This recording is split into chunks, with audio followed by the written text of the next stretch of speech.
best in the league. McDavid under 50% for the regular season. But he won 12 out of 14 in their opener, and he won that one and got a shot off. Henry pass, McDavid scores! Connor McDavid wins it for Canada!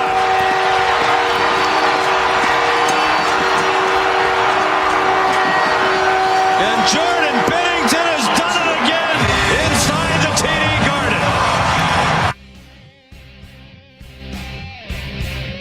Spoken like a true Bruins fan, Sean McDonough. That prick really did come in here and do it again, didn't he? You know, when I die and go to hell, because that's where I'm going, trust me, Jordan Binnington's face will be the first I see. After he made those 2 saves last night, I said, no, I've seen this story before. Turned to Murray, turned to my brother, turned to Alex Barth, turned to everybody in the section. I said, I know how this game's ending. I've seen this before. Sure enough, McDavid, a couple minutes later, thanks, have a great night. And you know what, though? It was a great night. The result sucked, but it was a great night. It's Matt McCarthy. How you doing? This is a great night. Got 4 full hours. Is that right? Is that right, Skaz? We have 4 full hours? I don't think I've done all one. the way until 10 o'clock, Matt. I don't think I've done one of these in a while. It's been a minute. Normally we have Celtics, we have Bruins. Hey, the Bruins are coming back tomorrow. Aren't you excited about that? Get fired up. No Charlie McAvoy. I thought Brad Marchand looked great in the Four Nations. You can watch him play again before he gets traded, hopefully in a few weeks. That's going to be a letdown because last night wasn't and this tournament wasn't. And that's my opening take, which is brought to you by ESPN Bet Sportsbook. That was an incredible night of sports. Win, lose, and you know me, I don't come in here win or lose. I don't take the moral victories out of things. That's not my style. Sorry, that was a tremendous night of hockey. That was a tremendous night of sports. And I was really lucky to be there. No other way to say it. I was in the building. It was an incredible experience. It was one of the better sporting events I've ever attended. It was up there. The energy was incredible. The pregame stuff was awesome. Game was great. I mean, the speed. I mean, my God, the speed and skill, particularly from the Canadians. Watching McDavid, watching McKinnon, watching Makar, all out there at the same time on the same sheet of ice was awesome. It was great. And Team USA should have won that game because they're almost there. That is the right takeaway today. You know, if you are a U.S. hockey fan today, the right takeaway is they have closed the gap. The difference between Team Canada and Team USA is closer than it has ever been. And that's not to say that Team Canada has come back to the field, because they have not. Team Canada has not come back to the field. McDavid, McKinnon, Makar, sorry, that's as good as it gets. Watching those guys in person last night was a treat. I'd seen McKinnon live before. I had not seen McDavid. I had not seen Makar. Maybe I'd seen Makar. I might have seen him at UMass. But point being, that's an incredible team. It is. The skill, the talent, the speed, and the U.S. hung in there with them. Canada controlled the game, but they didn't dominate the game the way that maybe they would have years ago. And listen, you know, the U.S. made it close in 2010. You would hope that they would win that game, but Canada was better in 2010, and Canada's still better, but not by the gap, not by the margin that once existed. That should be your takeaway today as a U.S. fan. This is a great moment for the sport. The ratings just came out. They're incredible. It was the most watched non-Olympic hockey game ever in the United States. People got into it.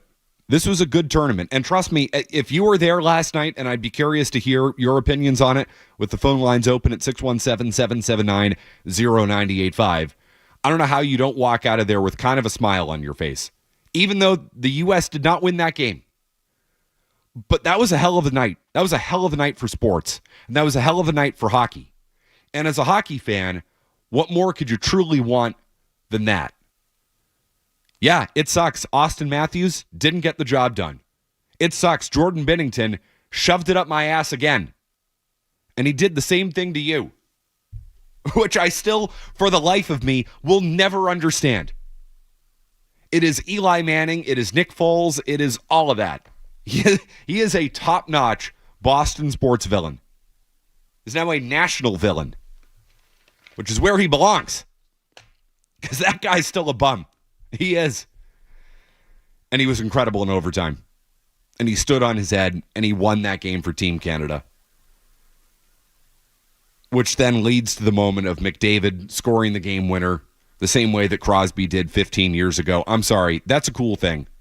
That's a cool thing for hockey. The passing of the torch, that's a good story. I know we're into stories. That's our thing. We do stories. That's a good story. And it was a hell of a night. It was a hell of a night. It was a hell of an experience. I'm just glad I was there. And my sense is you feel the same way. Whether you were there, whether you were watching, and based on the ratings you were, you probably felt the same way, that you got everything you could have possibly wanted out of a sporting event from an entertainment value outside of a Team USA win. And rarely do I come in here after a game where my team loses and say that. It was a different kind of night. It was a different type of thing. And that was good. And that was worthwhile. And now it sets up a rivalry a year from now. This thing built last night. We are building towards the Olympics in 2026. To me, that's what it all sets up. Incredible tournament. Never saw this coming. I thought it would be good. I didn't think it would be historic. I didn't think it would be all time. I've been to a lot of sporting events. That was right near the top last night. That was something else. Which now sets up USA Canada, we hope, for Olympic gold a year from now. And an opportunity for the United States to finally prove that maybe they have passed Canada, because they're closer than they've ever been. But Canada's best players delivered in the biggest moment, and the U.S.'s best players really didn't. Eichel, I thought, was really good last night. I thought Brady Tkachuk was really good last night. And Austin Matthews was not good enough. And that's the storyline coming out of this thing for Team USA. Austin Matthews was not good enough, and he will have to be better if the U.S. is going to beat Canada for Olympic gold next year. But just from a sports fan thing, the fact that you're setting all of that up a year from now, rivalries are the best thing in sports. Feeling like you have a peer, a competitor. And Brad Marchand spoke to this last night. He said Team USA is the best team they have ever played. This version, this iteration of Team USA is the best version that Canada has ever played. And I agree with him on that. They're as close as they've ever been. And now they've set themselves up to potentially pass Canada a year from now. Not that Canada's going to go quietly. That's a victory in some ways for U.S. hockey in what they've built towards over the year. Now, I'm not coming in here to say that they shouldn't have won that game, and I'm just going to ignore that. Of course they should have won that game, and I'll rip them for it. They weren't good enough in crunch time. I thought Hellebuck's second goal, the second goal allowed to Bennett, was not good enough. Austin Matthews stunk. Choker, gagging dog. It's going to be a hell of an Olympics, though. It's going to be a hell of a tournament next year. And let me tell you, we will be robbed if we don't get that again for the gold medal. That's what this all set up. So your thoughts on the game last night. There's so much to get to. The Herb Brooks thing. Ruzioni, maybe you've got takes on that. The actual how the game went, moments in the game that you want to talk about. I'm here for it. I'm here all night, and I would not complain reliving that thing one bit with you. 617-779-0985. It's Matt McCarthy in for Joe Murray here on the Sports Hub. You're listening to Joe Murray.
especially 51st State and some of the other, the Chucks. Does that mean anything additional?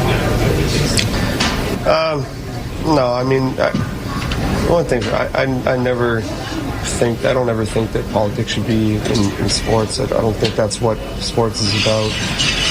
The Chuck brothers, I mean, they play their game, they do what they do. Sometimes when you shoot your mouth off in the media, I mean, it bites you. You can do that during the season, but when you're playing best on best, it's different, and they got a little bit ahead of themselves.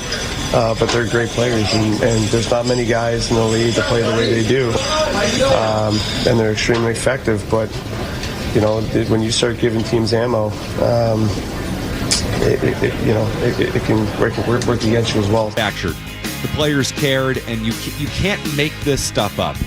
And we'll talk about it tonight. What can other sports do to try to match this?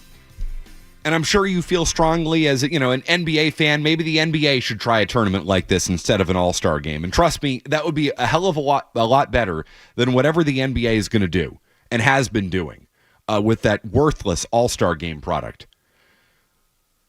But you can't manufacture that type of dislike. And Brad Marchand does not like the Kachucks. And he called them out after that. And he got to stomp on the grave a little bit after the game. As is his right, by the way. They won. Scoreboard. The Canadians won. Oh, Skaz, you shaking your head back there? Scoreboard. Don't we obey the final score?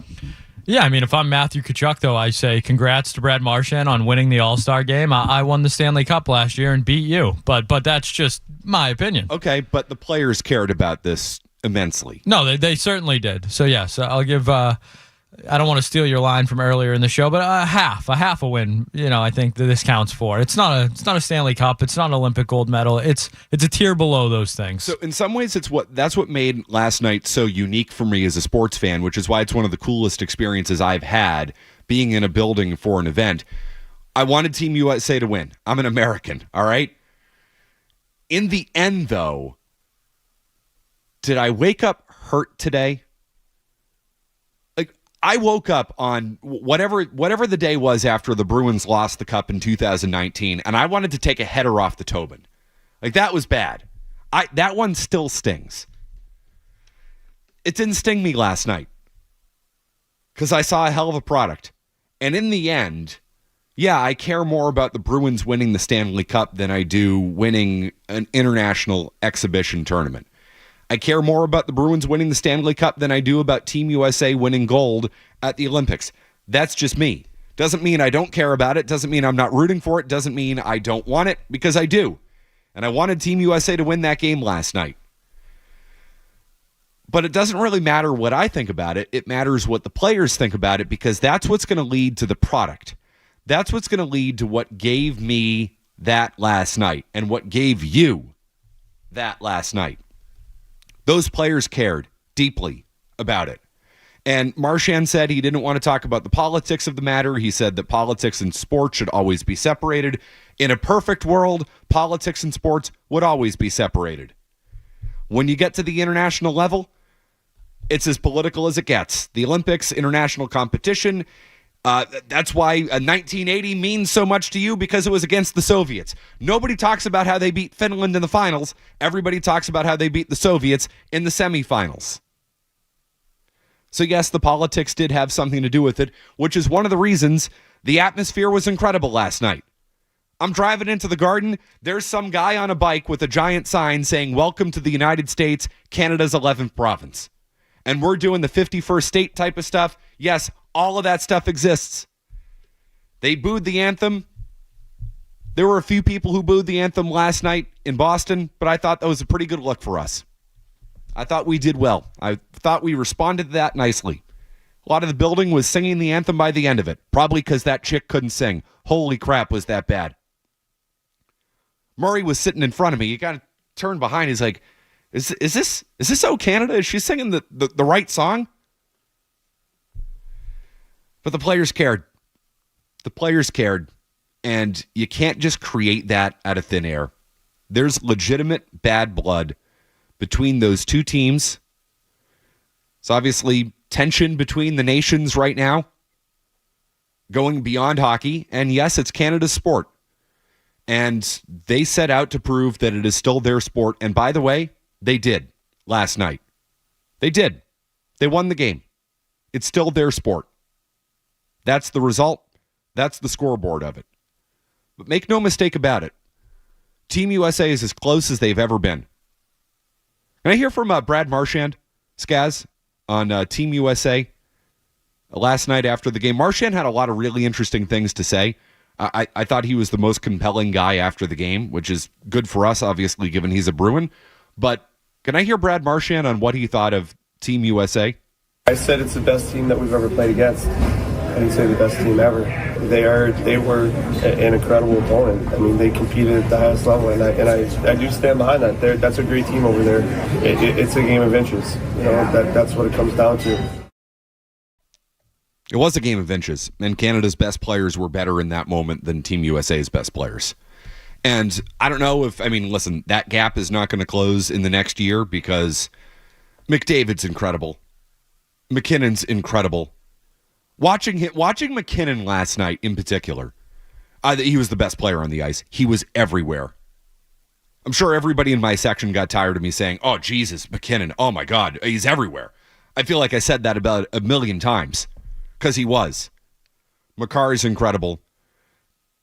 Team USA doesn't have that. They have a notch below, just a step below, a half step below, whatever you want to call it. But McDavid got the job done in the end, and Austin Matthews didn't. Doesn't mean, though, that you can't beat them. And it just sets up what should be a great tournament in the Olympics. And you've got a chance. They have a real legitimate chance, a better chance than they ever have had. Yes, it's still Canada's sport. They proved that last night. But the U.S. did prove that it's closer than it's ever been, and Brad Marchand acknowledged it after the game. To you, 617-779-0985. How about Dave in Weston to lead us off tonight? Hey, Dave, it's Matt McCarthy. Hey, Matt, how are you? Hey, Dave, what's up? So my whole thing is, and I'm an event guy, right? I'm not a big hockey guy, but I'm an event guy, right? And so, Olympic hockey, I'm going to watch that. If it's Olympic soccer, I'm not a soccer guy, but I'll watch, World Cup. And so this tournament ended up being great. And I know everybody's like, they did so much better than the NBA. The NBA is a laughing stock on their weekend. And look what the NHL is doing. They're fighting in the first 9 seconds and this whole thing. But this whole thing falls apart. And I almost feel bad for Finland and Sweden because I almost feel like they were fodder in this tournament, right? Because this tournament was set up to get U.S. and Canada to play twice, right? And they did. And they play, and last night went to overtime, and everybody came out smelling like roses, right? But if that thing ended up Finland, Sweden at the end, I bet you the garden's half full. Oh yeah, nobody would have cared, of course. But it worked out the way that it worked out.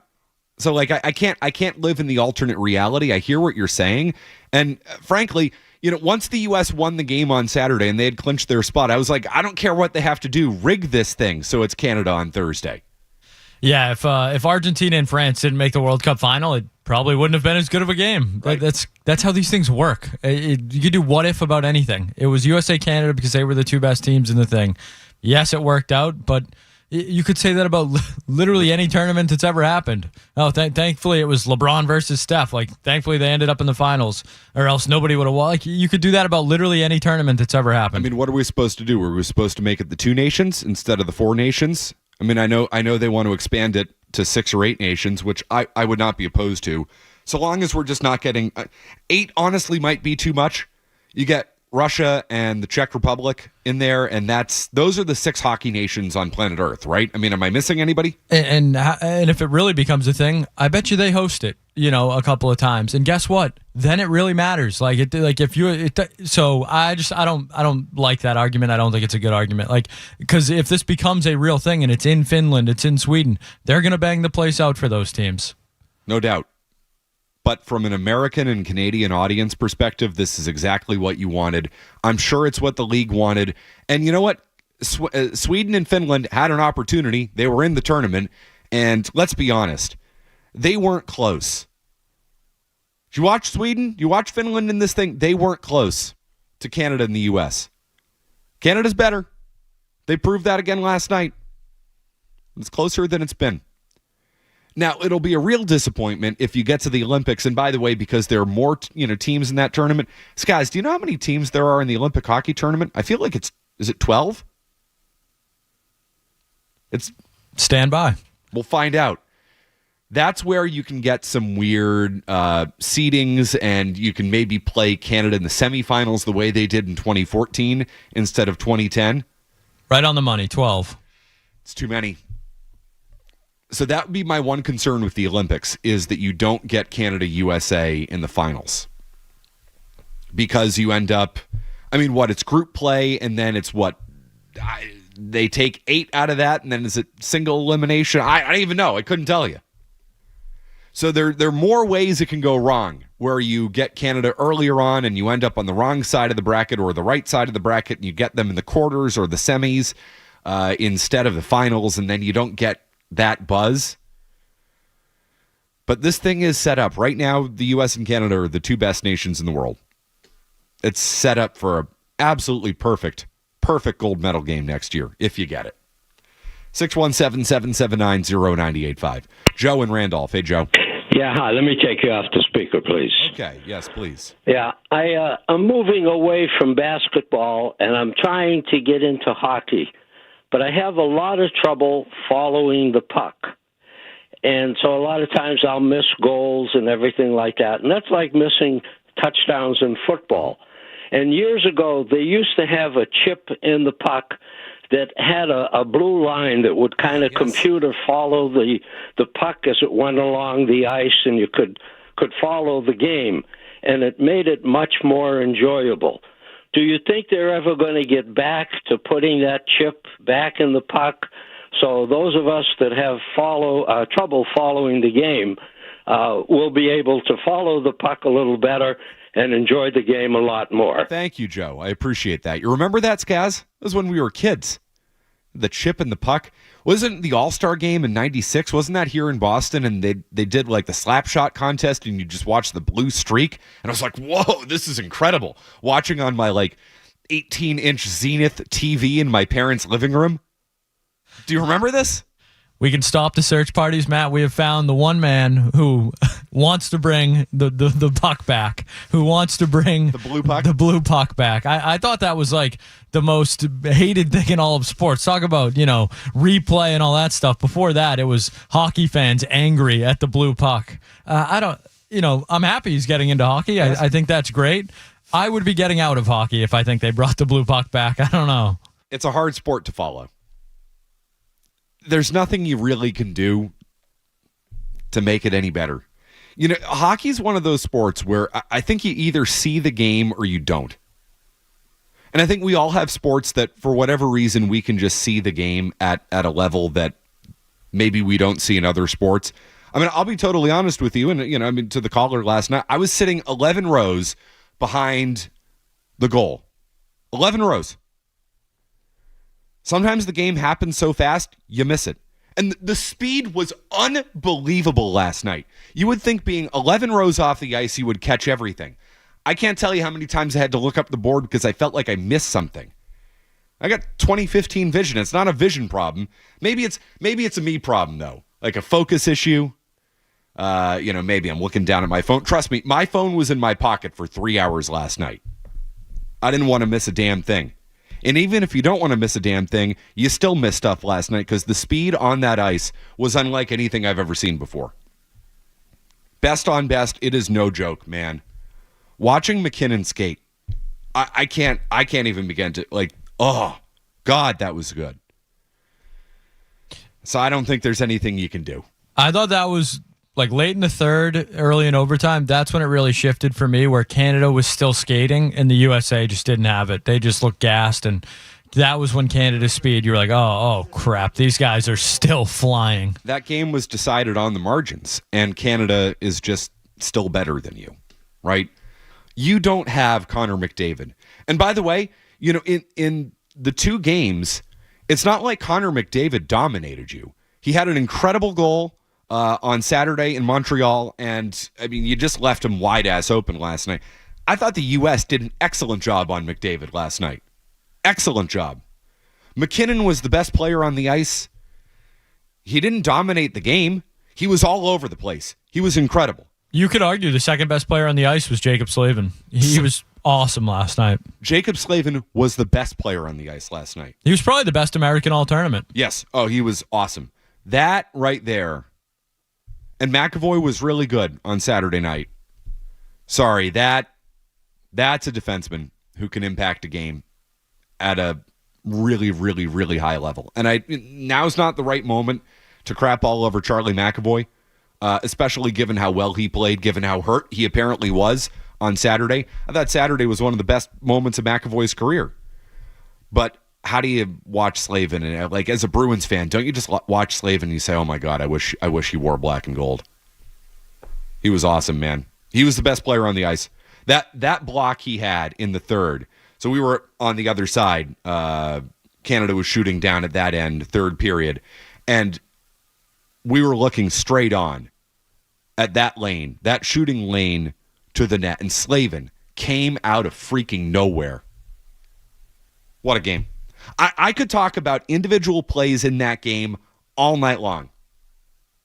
And you're welcome to. 617-779-0985. We continue. It's McCarthy in for Joe Murray. Quick update, then right back with you. Sports Hub headlines. Presented by Celsius Energy Drinks. Team Canada win in overtime. Connor McDavid last night to claim the Four Nations, and the game was the most watched non-Olympic hockey game in history.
Brady Tkachuk, who played for the Boston Bruins. He was great last night. He said it's the most fun he's had playing hockey with that group. I mean, one of the reasons he's saying that is because he plays for the Ottawa Senators, the poor bastard. It's Matt McCarthy in for Joe Murray. They wanted it last night, man. They wanted it. I wanted it. Everybody in that building wanted it. What an environment. It was electric. Unlike probably any sporting event I've ever attended. And they just fell short. As Tkachuk said it there. He said, we had our chances. And you're right. You had your chances, and your best players weren't as good as Canada's best players. Austin Matthews was not as good as Connor McDavid. He was not as good as Nathan MacKinnon. Slavin might have been the best player on the ice last night. Eichel was really good, but not as good as them. Kay checks in on Twitter, says, hey, McCarthy, the reason why you had trouble following the action last night is because you're so used to watching the Bruins, and they don't have any of that speed needed to compete with best on best. What a kick in the nuts it's going to be tomorrow night to tune in and watch that slow, prodding, lousy, mediocre Bruins team after watching that product last night. Watching MacKinnon and McDavid go up and down the ice and watching Slavin stick with them. Then you have to tune in for the Bruins tomorrow night. That's a buzzkill. That's not great. Oh, the quality last night was so good in these two games. And there were two completely different games. You know, I mean, game one of this tournament was the energy, the fights. Last night, that overtime period in particular, up and down the ice, it had a little bit of everything. There were some kind of plotting moments of the game because players are just so good that it's hard to really get anything going. I don't think the U.S. was all that good in the first period, and then they got better and better and better, and they got that greasy goal from Tkachuk, which is still what they can do better than Canada. It is. If you muck up the game a little bit, the U.S. is better at that. They have closed the gap. But if it comes right down to it, and it's skill, Canada still has the edge, as we found out in overtime. Your best player, your most skilled player, couldn't beat Jordan freaking Binnington. That prick did it to us again. And Canada's best player could. The no humans defense was probably not a great idea on that guy, but you got a good finish. There's no doubt about that. 617-779-0985. Ryan and Quincy. Hey, Ryan. Hey, Matt. Good to talk to you. I wanted to share a critique and a question, and then I'll hang up and let you talk. Go for it. Before the commercial break, you said hockey is Canada's game, and that was proven last night. And I totally agree it's their game. But I want to talk about, did they prove it last night? Because to Brad Marchand's point, it was a game of inches. Yep. And if they played 10 times, maybe it would have gone 5-5 and 6-4. If USA won last night, would you say hockey is America's game now? Yeah, Ryan, really good point. Canada obviously has the long and documented history, and the U.S. actually needs to beat them on that stage for once to actually be able to claim that. Would it be ridiculous for me to come in here today and say that, you know, it's America's game? No, but at least you could say they've actually done it and they've beaten them on the highest level, which is something that the Americans still have not done. You know what I mean? Well said. I appreciate the time. Great show. Yeah, thanks, Ryan. Appreciate that. That's the story coming out of last night. The gap has been closed, and you had a chance to close it even more, and you didn't. And that stings. That does sting. Yeah, I'd agree, and I'm with you. It's Canada's game, and the callers are big on the what-ifs tonight, apparently, but Brad Marchand said that was the best American team they'd ever played. Yes. Canada still won the game. Yep. Their sport. It is. I'm a results-based guy, right? And the results happen in the moment, but also historically. And when the U.S., because it will happen, by the way, it's getting closer. When the U.S. beats Canada in a big best-on-best type of situation, let me know. You know, and then we can talk about it. But it's obvious for anybody, and you can be a casual hockey fan, you know, a hockey Krishna, whatever you are. It's so obvious that the talent gap between these two countries has closed. And if the U.S. had won that game last night, it would have closed even greater. Because, trust me, the Canadians wanted that game. And the Americans wanted that game, which is why it was a tremendous product. It was awesome. But yes, it's still their game. The results matter, and they won. Call it what it is. That's not a hot take, Skaz. They won. Fact. Right. How about Josh in Fort Kent? Right up on the border, Josh. How you doing? Good, buddy. I was a goalie in hockey for years, so I'm not much into the fighting, but I know there's a lot of people who want to get fighting out of hockey. I just really think that the fight in the first game really set the tone for that game and the other game. So what do you have to say to people who think fighting doesn't have a role in hockey? Fighting absolutely has a role in hockey. The fights were awesome the other night. But I guess in regards to the, whose game is it? I don't know if Team Canada had to fight. Did the fights benefit Team Canada or Team USA a little bit more? I think the answer is pretty obvious. The fights benefited Team USA. Would you agree with that, Skaz? Yeah, absolutely. You know why Team USA had to fight? Because there's still a little bit of a gap. And it was incredible theater, and it helped set the tone for the entire tournament. Obviously, the political stuff in the background, it was a perfect moment in time for something like this. And I'm just glad we got to live it. I'm glad we got to enjoy it as sports fans. But that's a perfect example of why fighting does have a place in hockey. Because it's not always the most skilled team that wins. Ask the 2019 Boston Bruins. They were more skilled and had more talent than that Blues team. And in the end, it didn't make enough of a difference. It made a difference last night because the game went to overtime. The game opened up in overtime. And the United States had 3 chances to win the game.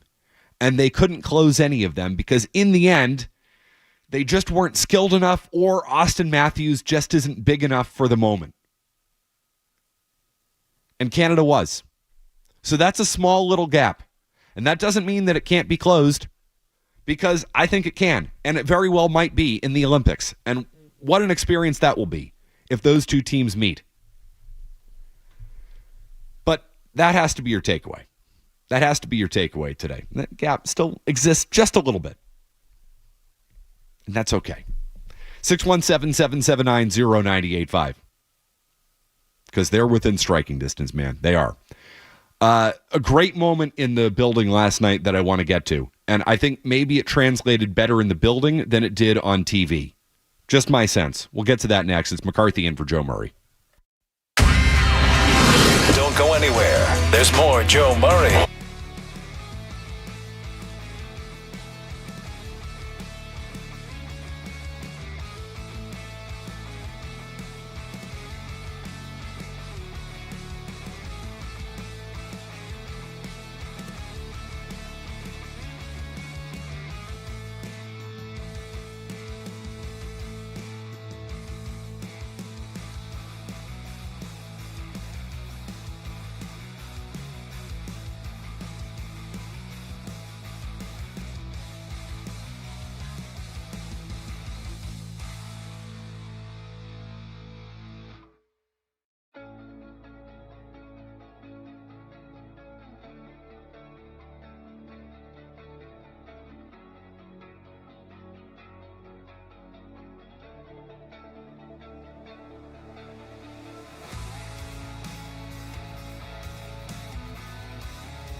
Joe Murray on the Sports Hub.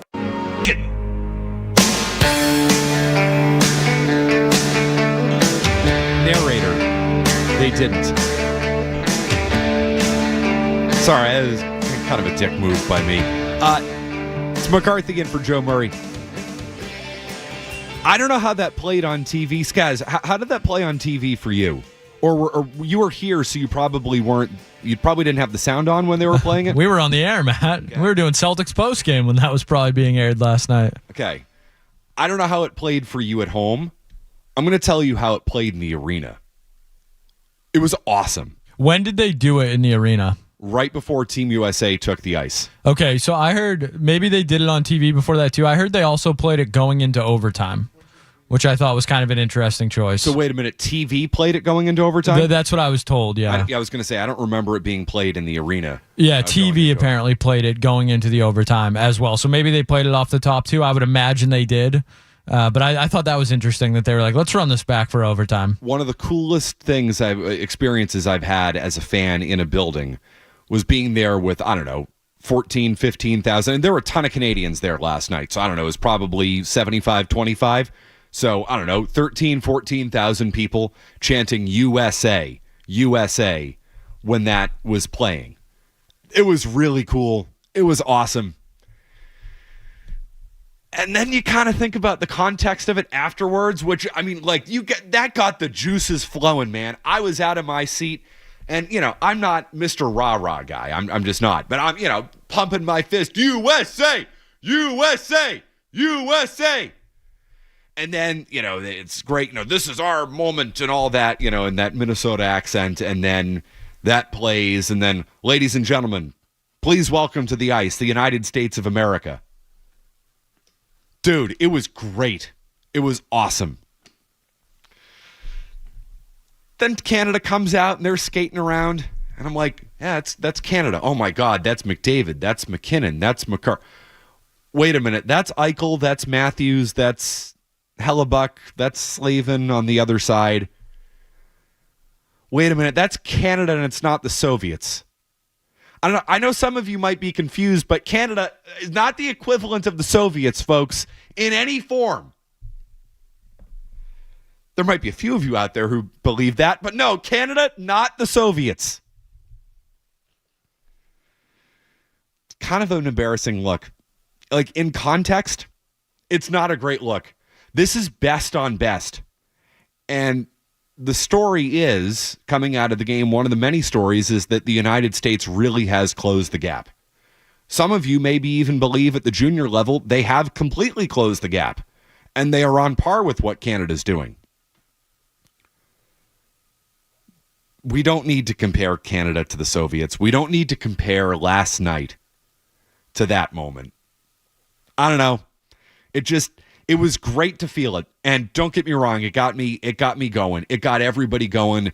It was probably, as incredible as the game was, it might have been the most electric moment in the building right before Team USA took the ice. It was awesome. It was incredible. I've never experienced anything like that as a sports fan. Something as patriotic and as good feeling-y as that. That's not even a word, but you know what I mean. Then you think about the context of it. You're like,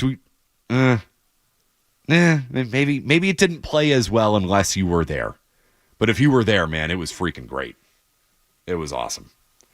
617-779-0985. Yeah, I'm kind of with you. Like, I obviously heard Felger earlier ripping on the 80s and stuff and that. But in the big context of things, those were kids.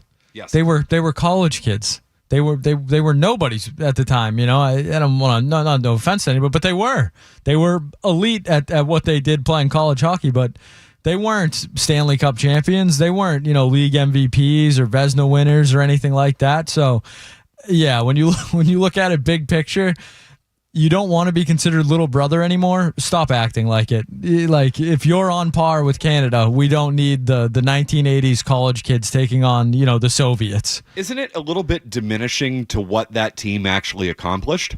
In some ways and I get it, right? Because it got the juices flowing, and it's one of the great patriotic moments in sports ever for the United States.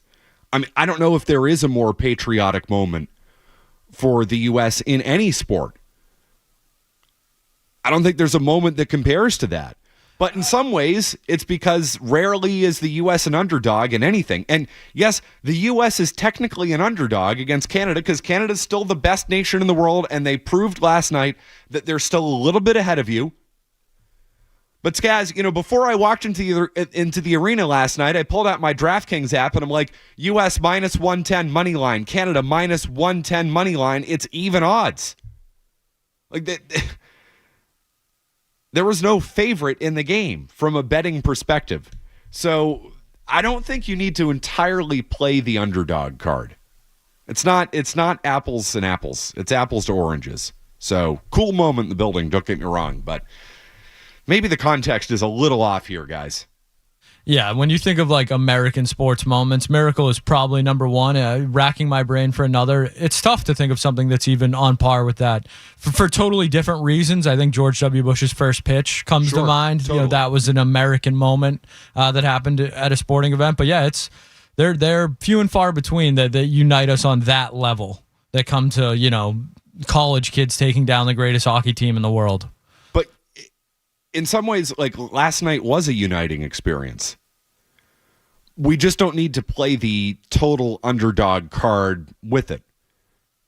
Yes, Canada is still big brother when it comes to hockey, no doubt about it, but you're almost there. You're right there. And if you go in and beat them in the Olympics next year on Olympic ice and all that, it won't be 1980. Nothing will be 1980. Probably ever again. That's the beauty of that 1980 moment. Not to mention, too, I mean, it literally was your enemy in the world. Need I remind you, they are allies of ours. They crossed that channel and had their own beach on D-Day, too.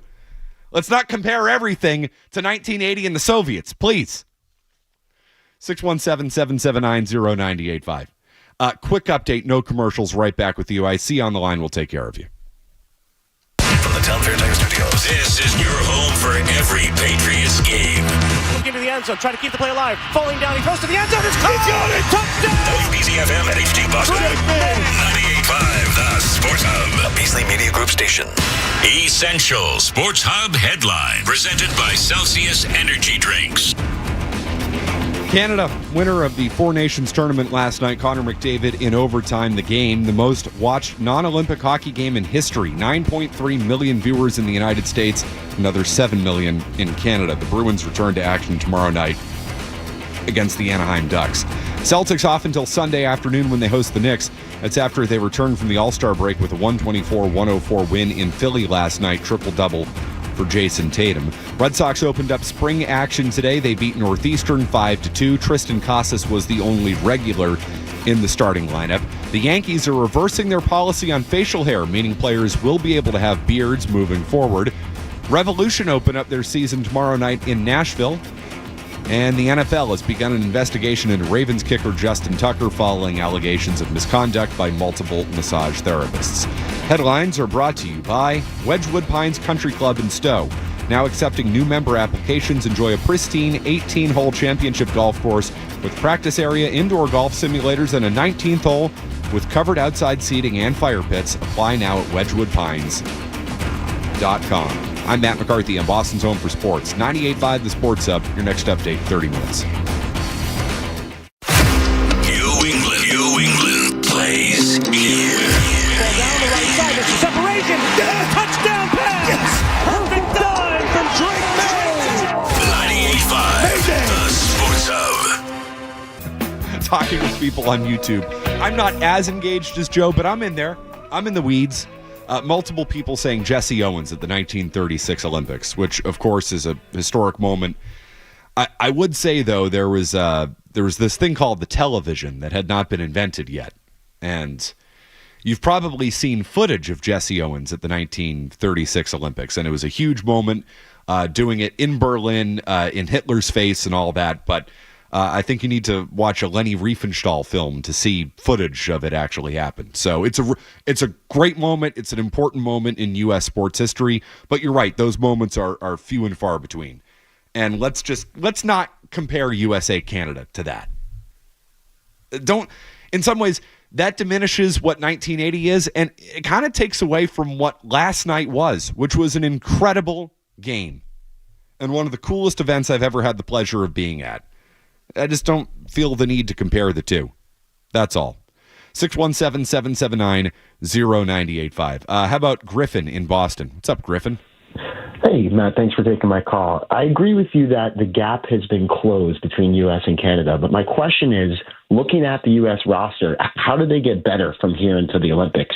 There's Tage Thompson, there's Quinn Hughes. Yep. They already have the best goalie. I'm curious where they go from here to get better to now finally beat Canada. Yeah, no, great point, Griffin. You're not going to get significantly better.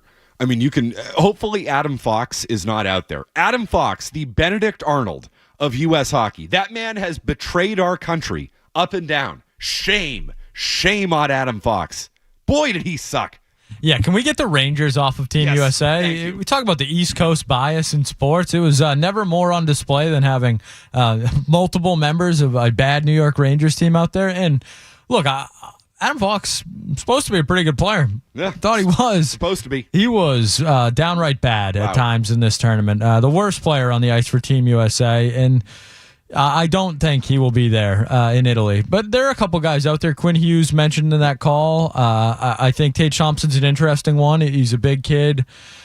Conflicting reports on what the ice size is going to be in Italy. Yep. I've seen NHL reporters saying that it will be NHL ranks. I know Felger and Mavs were saying differently earlier, so guess we'll find out. But there are some guys out there for Team USA that I think could be added to the roster. Robertson in Dallas is another kid who's a stud. So there is some talent out there that you could see that you didn't see over this past week. But the fact of the matter is the team isn't going to change all that much, right? It's more about health than anything. If Matt Tkachuk's healthy, do you win that game last night?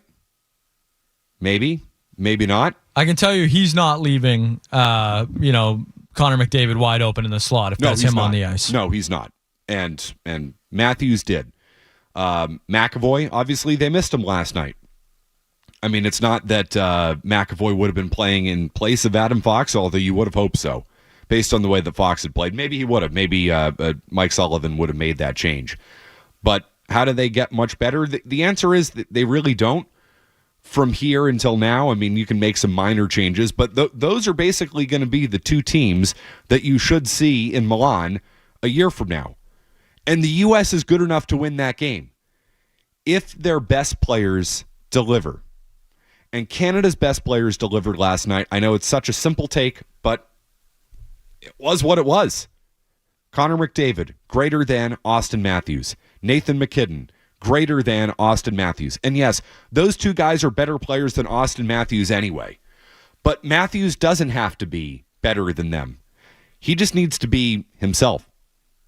And he wasn't. He had the game on his stick multiple times, and he couldn't get the job done. And let me tell you something.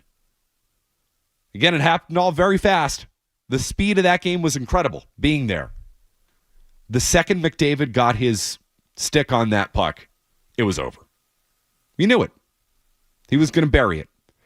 And Matthews didn't have that in him. 617-779-0985. How about Matt in New Hampshire? The thought on that. Hey, Matt. Hey, guys. How you doing? Hey.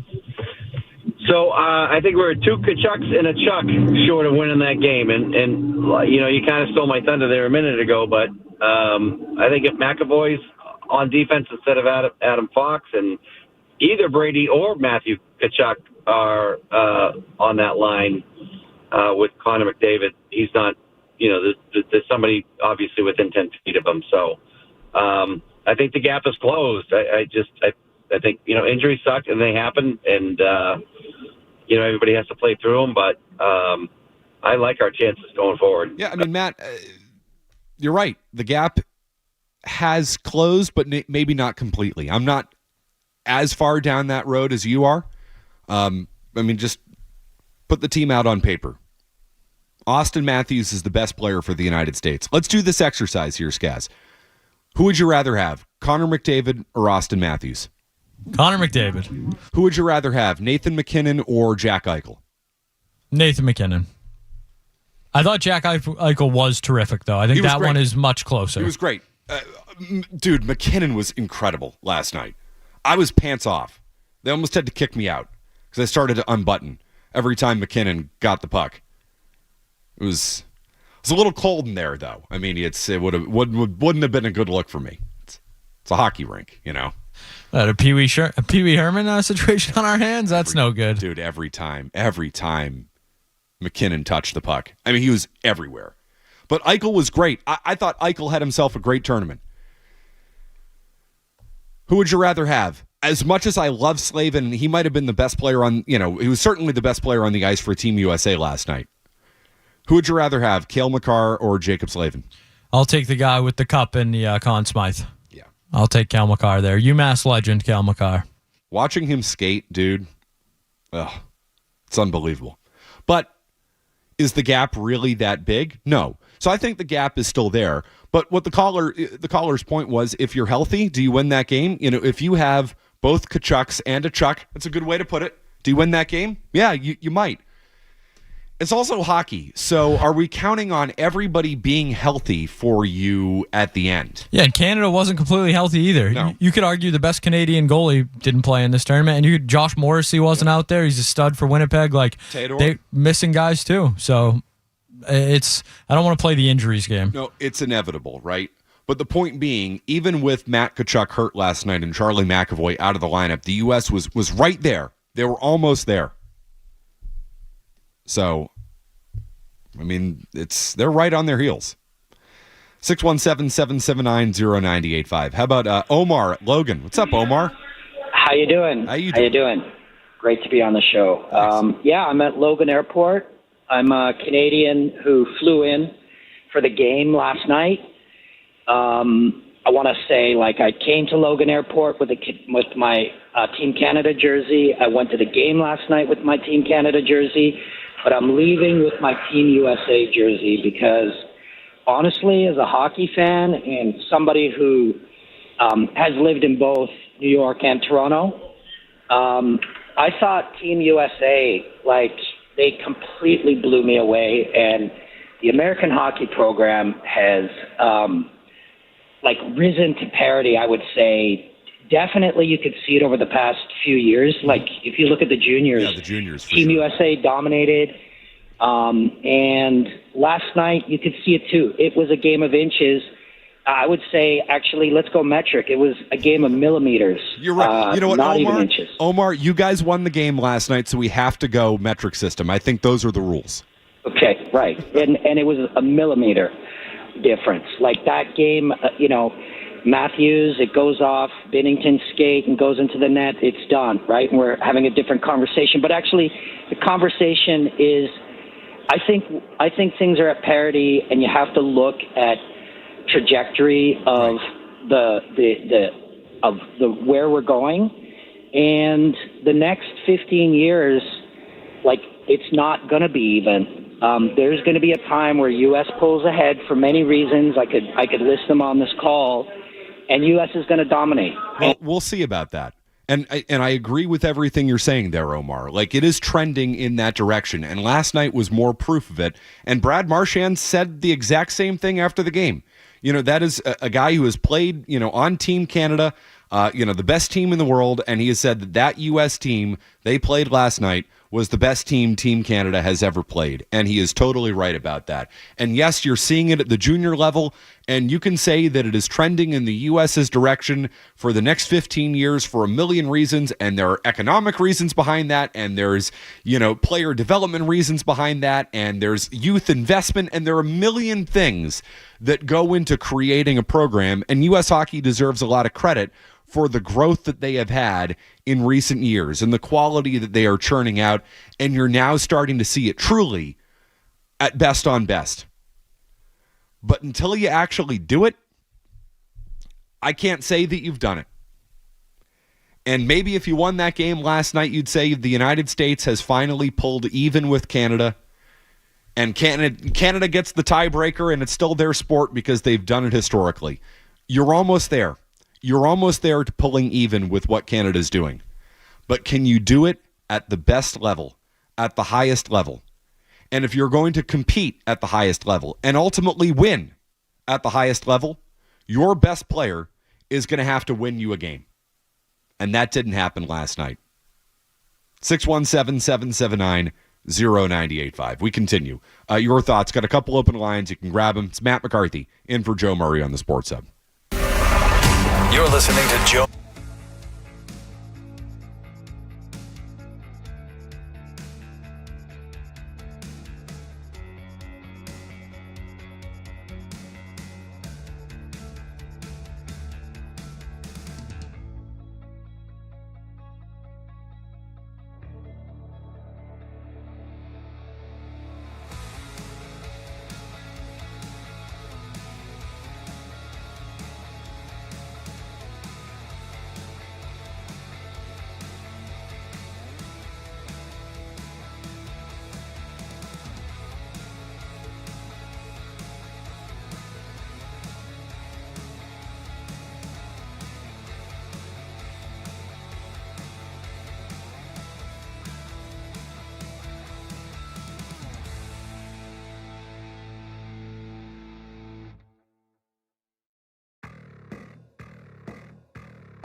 bouncing puck. Matthews again kicked out. The Sox stopped by Binnington. It's 2019 all over again for Jordan Binnington in the TD Garden. Amazing stopper. The U.S. has utilized that high flip several times today. The Canadian defense has had trouble fielding it. There's Matthews, two grade A golden opportunities in overtime that Binnington has stopped. One the blocker, one the right pad, and then Brady Tkachuk trying to jam this in on the short side. Binnington stops that too. The U.S. has had it all of the great chances. Off the draw, Matthews again! Snatched by Binnington! A lot of people in Canada might want to thank Jordan Binnington because they've done nothing but kick him in the shins here for about 3 weeks. This is deflected, it's labeled, and he stops that too. We got leafed. I mean, that's the best way to describe it. We got leafed. Every guy scores, 70 goals almost a year ago? Looking great. Gets 2 assists. Game on a stick in overtime. What happens? Not a goal. Tell you that much. And then go down the other end. He's a Selke finalist a year ago. Please. Loses a face-off, and then just vacates between the circles for Connor McDavid. Pretty good player, in case you didn't know. No, I thought the no humans defense was really good there. I thought that was the right approach. We got the Leafing Boston edition. It was great. For our country, for our flag. We got leafed. Terrible. That whole sequence. The guys on the ice. I mean, that's it was a foursome of suck. It just was. Brock Nelson ices the puck. Yep. Brock Nelson, you want to know his stat line, by the way? No, please. 16 and a half minutes last night. He played 16 and a half minutes? Yeah, and let me tell you what he did in those 16 and a half minutes. I didn't notice a single one of them until he iced the puck. It gets better. Yeah. 16 and a half minutes, 0 shots. Okay, yep. 0 points. Okay. 2 giveaways. Yeah, not good. Awesome. Icing Sick. that leads to the end of the game. And real quick, by the way, so I was down low. Were you upstairs in Yeah, media? I was on 9, yeah. So it happened at the other end of the ice. Was the icing call correct? The icing call was correct. I don't think Jack Hughes got on his horse, if that makes sense. I also think Canada did get away with too many men. Yes, which was they did. funny because Canada gets away with too many men. Not only that, they have too many men on the ice. They don't play the puck because they don't want the too many men, and they still call it icing. No. You're choosing not to play the puck because you don't want the penalty. That should not be icing. That should negate that. So it was not a great night, but ultimately you were let down by Toronto's superstar on the biggest moment at TD Garden. I should have seen it coming. James Garamazino has a take on Austin Matthews that I think is excellent. He's a loser? Well, I mean, yes, everybody knows Austin Matthews is a loser. That's not a hot take. That's just a fact, Ty. Skaz, what does Ty need to know about your Austin Matthews opinion? I might be blanking here. Just that the Leafs are stuck with this guy, choking dog. The Leafs are stuck with him, but how does a Leafs fan feel today? I see it. That was kind of my take last night. Was if you're a Leafs fan, a Canadian Leafs fan, can you even celebrate that? Can you enjoy that win as a Leafs fan, knowing that this guy is your center face, the face of your franchise, that you have to rely on this guy to get you to the promised land, a place you haven't been in, 50 years, 30, 40 years, whatever it is. So, yeah, I would still I would love it. Great event.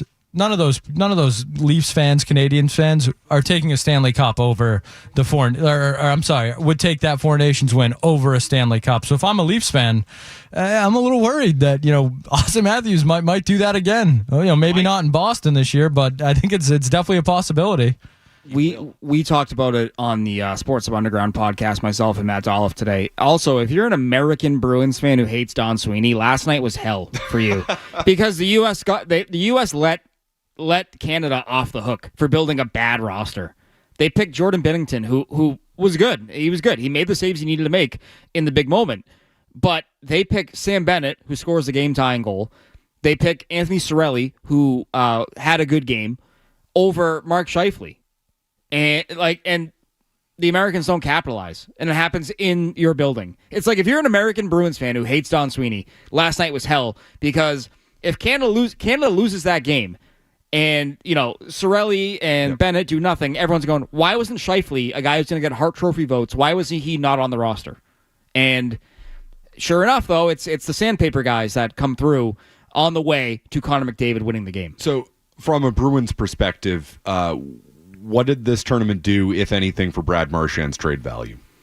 And should Marchand, let's be honest, should Brad Marchand have been there over a guy like Scheifele? Now we're talking about different roles, fourth liner, all that stuff. But how do you kind of look at the Marchand thing coming out of this thing? I think this really reinforces that Marchand can be a great third liner for a Stanley Cup winning team. I think John Cooper didn't play him enough, to be honest with you. I thought he was one of the few Canadian guys who had jump in their loss to the U.S. last weekend. He scores a goal in the opener, and he gets demoted for the Lightning guys. I mean, come on. What are we doing here? I think that kind of highlights what Marchand should be, which is a super charged up, matchup feasting middle sixer. Who can bounce up and down but still plays all situations. You need a good shift. You got to change the tide of the game. Throw 63 out there. Now, when it comes to trading him, I still don't think it's going to happen. I mean, what I can tell you is that they have not had that conversation. And he doesn't want to move, but I know the team hasn't gone to him and said, hey, if things go south here, where do you want to go? That hasn't happened. Does the McAvoy injury change that? I mean, it's another sign from the Cosmos that you probably should sell. It's very 24-25 Bruins to finally think you're going to get Hampus Lindholm back here shortly, and now you lose McAvoy. And the Bruins for months now have been saying, well, we got to wait till we get Lindholm back. Okay, well, now you get him back. You're not going to have 73 out there. So what are you going to learn? And Matt, I'm at the point where no win is going to change how I feel about this team. They are what they are. If they get in and they win a round, it's because David Pastrnak went absolutely sicko mode like he has for 2 months now, or Swayman had to stop 45 of 47 shots in a 3-2 win. That's how they're going to win, and neither one of those models is all that sustainable, in my opinion. So I would still sell. The problem is, what do you sell, right? What's Frederick netting you? What is Brazeau netting you? That's why Marchand's the guy. I would take... But I think they respect him so much that they're not going to do it unless he wants to. And I get it. That's not a great way to run a franchise, but that's, I think, how much they value him and his leadership and how he carries himself and the lack of leadership they have beyond him right now. What do we got coming up on the hockey show tomorrow, Ty? We're going to have Bob Beers and Ryan Johnston in studio for an hour. We'll catch up with Billy Jaffe in the 10 o'clock hour. We're just going to talk a lot of Four Nations. They get back to work tomorrow, the Bruins do. They're playing an Anaheim team. Yeah. Oh, yeah. Everybody's excited. You look at the lines from today's practice, and you're like, back to that, huh? Yeah, no. Let me tell you, go to that game last night, the speed. Oh, dude, the speed was incredible in that game. And now I need to watch the Bruins tomorrow night against the Ducks. I'm just surprised Morgan Geekie wasn't on Team Canada. It's good enough for Don Sweeney's NHL team. Put him on the top line there. Put him up with David. More of that snark coming your way tomorrow. Thanks for popping in, Ty. Much anytime. appreciated. Anytime. Ty Anderson, 98.5thesportshub.com. The Hockey Show. The host of The Hockey Show. Not just The Hockey Show. I'm going to call it the Ty Anderson Hockey 2 Hours. That's what I'm going to call it. Don't do that. I will. You can't stop me. More of that coming up tomorrow. More of you I see on the line. We'll take care of you. One open line. Grab it. 617-779-0985. Got to do Red Sox later on in the program. This is a Red Sox week. When was the last time we had a Red Sox week? Oh, thank God for that. Now I can talk Red Sox this offseason, getting ready for the season, so I don't have to watch that Bruins team, which is going to be a real letdown coming off this Four Nations. Quick update, right back with you. It's McCarthy in for Joe Murray.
Canada, previewing the Olympics, talking about what went wrong last night in what was a tremendous sports experience last night. We haven't talked too much about the lady who sung the Canadian anthem. That was Skaz. Can you bring any of that up? The lady, can we find that? That was. I heard the guys talking about it earlier, and I have to agree, it is hard to screw up "Oh Canada." It's a tremendous anthem, and this chick last night, what the hell was this? I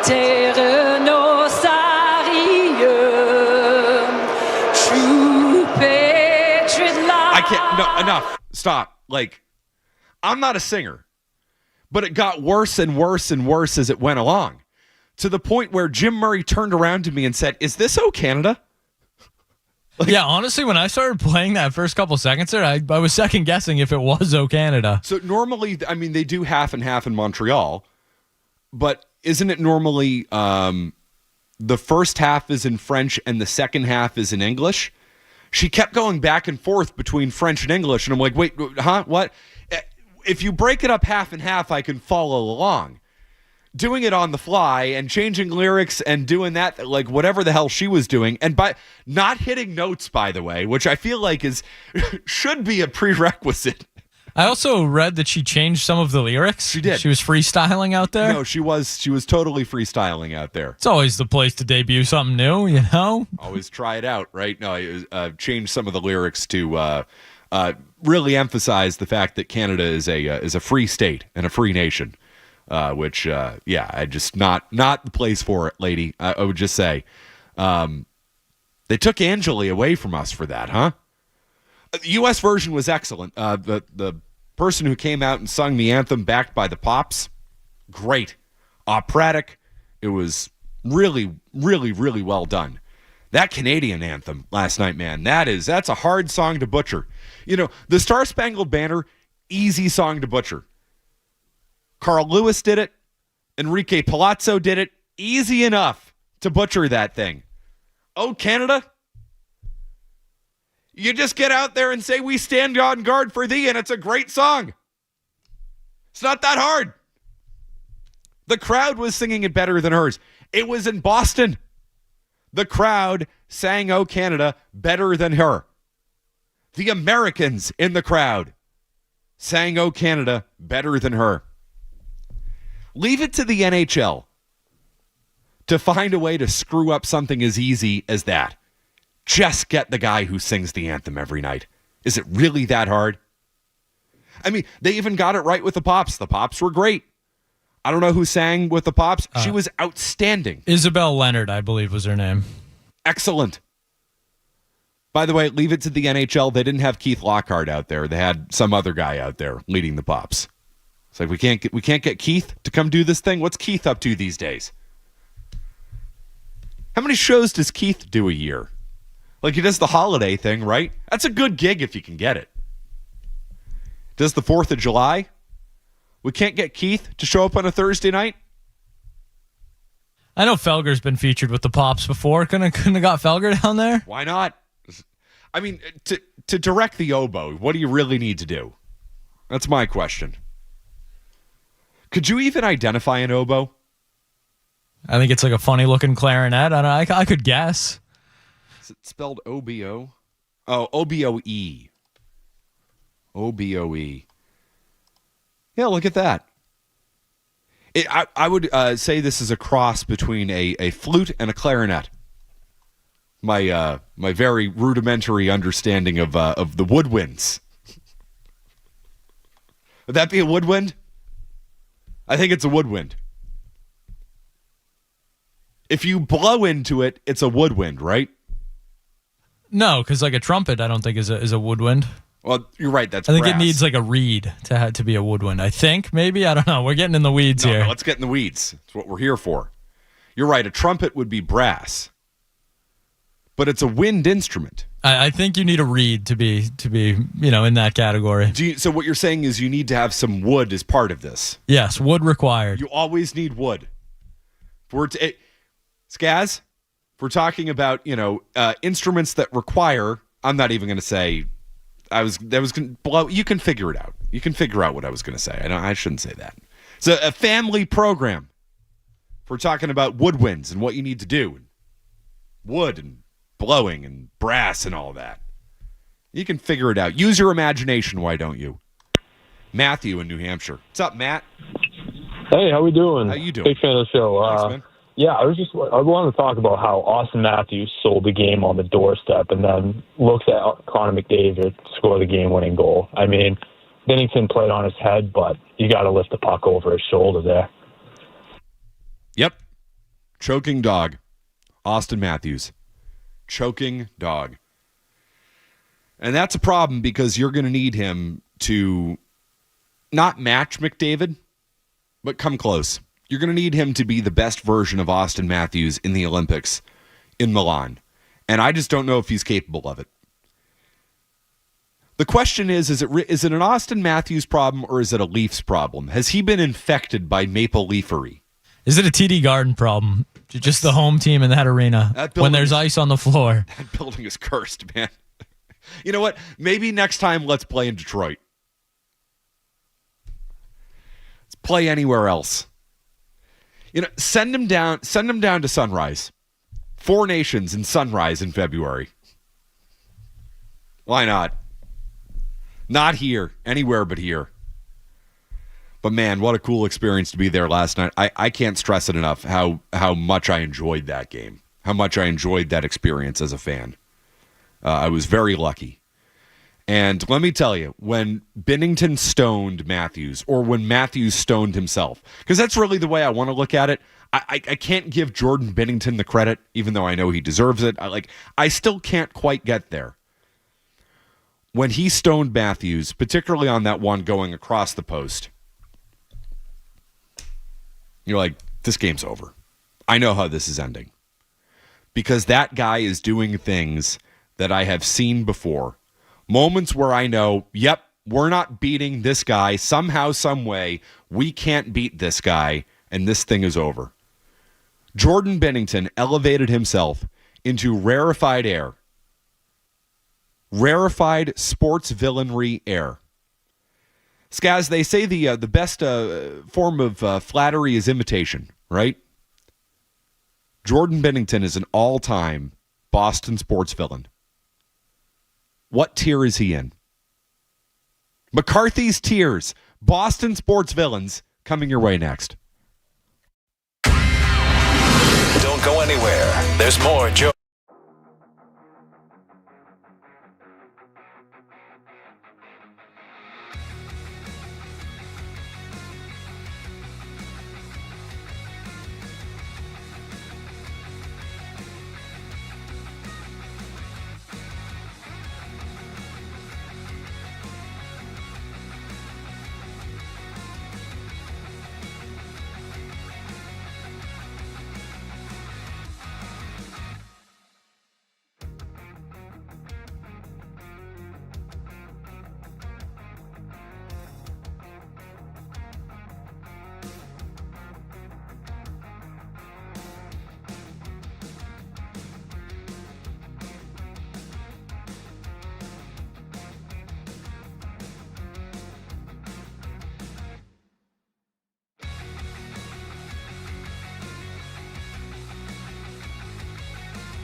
Joe Murray. It's Matt McCarthy. Is this segment a total ripoff? The answer is yes. Undeniably yes. Shameless ripoff. Hey, McCarthy, come up with your own idea. I don't have any, so what do you want from me? McCarthy's tiers. The best or the worst, the biggest, I suppose you could say, Boston sports villains. These were put together approximately 3 minutes ago. Very hastily put together. They definitely deserve your criticism and your feedback. 617-779-0985. And it is all born out of that experience last night, watching Jordan Binnington, that prick, come up here and do that thing again. Because he did. Stoning Matthews. The second he made those saves, you're like, this game's over. This guy's done it again. He's ruined things for us again. So, Skaz, here's what we're going to do. We're going to do 3 tiers. And I think once you introduce 5 tiers, it's way too complicated, especially for me.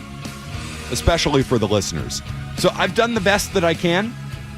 There is no theme to any of the tiers. It's just, it is what it is. And the list is probably terrible, and you're going to hate it. Oh well, deal with it. We start with Tier 3. Tier 3, Boston sports villains.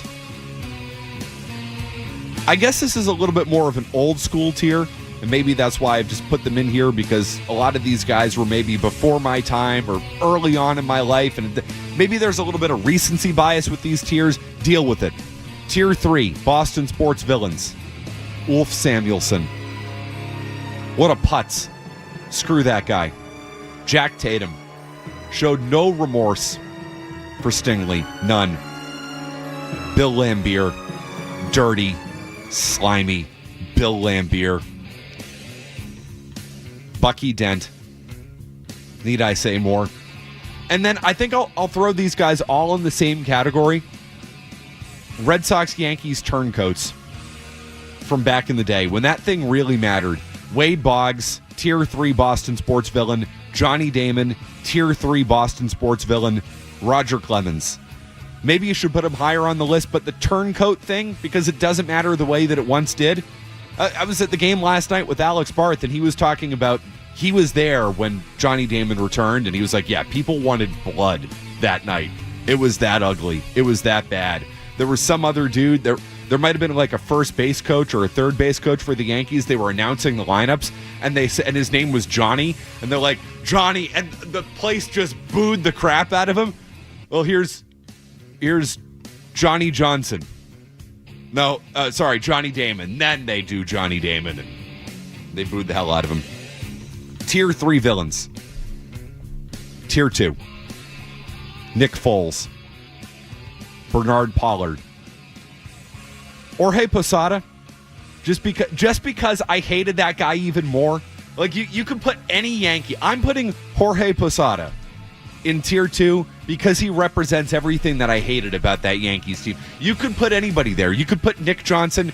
You could put Enrique Wilson. You could put Derek Jeter, Alex Rodriguez. Doesn't matter.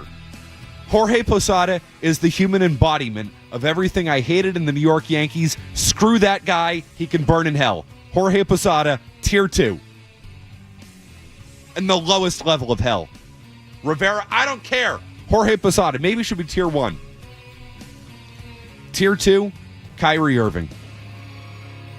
Matt Cook, for obvious reasons. And last night, I think Jordan Binnington established himself as a Tier 2 Boston sports villain. Any objections so far, Skaz? No, I think we're in agreement for the most part. Tier 1, Eli Manning. That's it. Nope. I don't think anybody can reach that level. You know, Binnington kind of did a little of that thing last night where it's like, this guy, I know he's not good, yet he's doing this thing again. Those saves were the Mario Manningham catch. Murray mentioned this today. I thought it was a great point. I was thinking the same thing last night. It's like, yep, that was the Mario Manningham moment where it's like, I can't believe this guy's going to come in here and do this again to us. Here's the only thing that keeps Binnington out of Tier 1. He's kind of done it to you 1.5 times. Manning did it to you twice. Bennington did it to the Bruins, and then he did it to Team USA. It's a little bit different. Just a smidge. But I think Bennington is a Tier 2 Boston sports villain. I don't think anybody comes close to Eli Manning. A 500 quarterback in his career. 500. In this day and age in the NFL, where good quarterbacks automatically win 10 games every single year, Eli Manning sucked so much he couldn't even do that. That Giants team sucked so much they couldn't even do that, and they bubbled up twice and won the damn thing. Tier 1 villain, doesn't matter. Tier 1, nobody comes close. Eli Manning. Skaz, agree or disagree that Manning belongs in a tier all by himself? Yeah, it's tough to think of someone else, and it's because of how good and dominant Boston has been that's really prevented them from championships, and I think that's what elevates a villain, someone that was good enough to actually stop you from, winning that title, and he fits the description.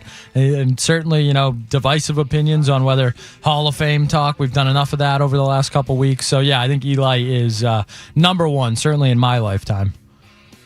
I don't think anybody even comes close. And listen, you can be on this list. You can earn your way on this list for a million different reasons, right? Kyrie Irving earned his way on this list. That being said, the one thing that keeps him out of tier 1 is the Celtics actually ended up better off because Kyrie left. It didn't feel that way at the time. And for a few years there, it did not look like they were going to be better off, but they ended up being better off without Kyrie Irving. And you beat him en route to a championship. That worked out for the Celtics. Worked out beautifully. He's still a tier 2 villain because nobody is a more insufferable human being and a burden of a human being than Kyrie Irving. Hard agree there, but a couple I came up with that I think are in that same kind of Kyrie tier, and you could almost argue that the teams were better off almost because of it afterwards. I think Aaron Boone certainly after that home run was certainly a villain of my childhood. My first sports memory is Aaron Boone hitting that home run. But they get Terry Francona. They go on and win the World Series the next year. So it's like he's not viewed as that level of villain because they ended up winning multiple World Series after that. So you know what? Put Aaron Boone in the Bucky Dent category. I think the easiest way to do this is literally to lump the Yankees together in every single category. And I think guys that kind of belong in that category as well, Caleb Martin and Gabe Vincent, guys that stink, absolute bums, who were all-planet players for 2 weeks, 1 season in their career, and kept you from getting to an NBA Finals because they played otherworldly. But outside of that series, they are both stiffs. Got paid, went to the Lakers, can't shoot a lick. But for 2 weeks against the Celtics, they were Ray Allen and Reggie Miller. So, yeah, those guys, villains. So the one name I think people are going to say, hey, McCarthy, why are you ignoring this guy and not putting him on your list, is Alex Rodriguez. Did A-Rod inflict pain on you, though? All of these guys inflicted pain or hurt somebody.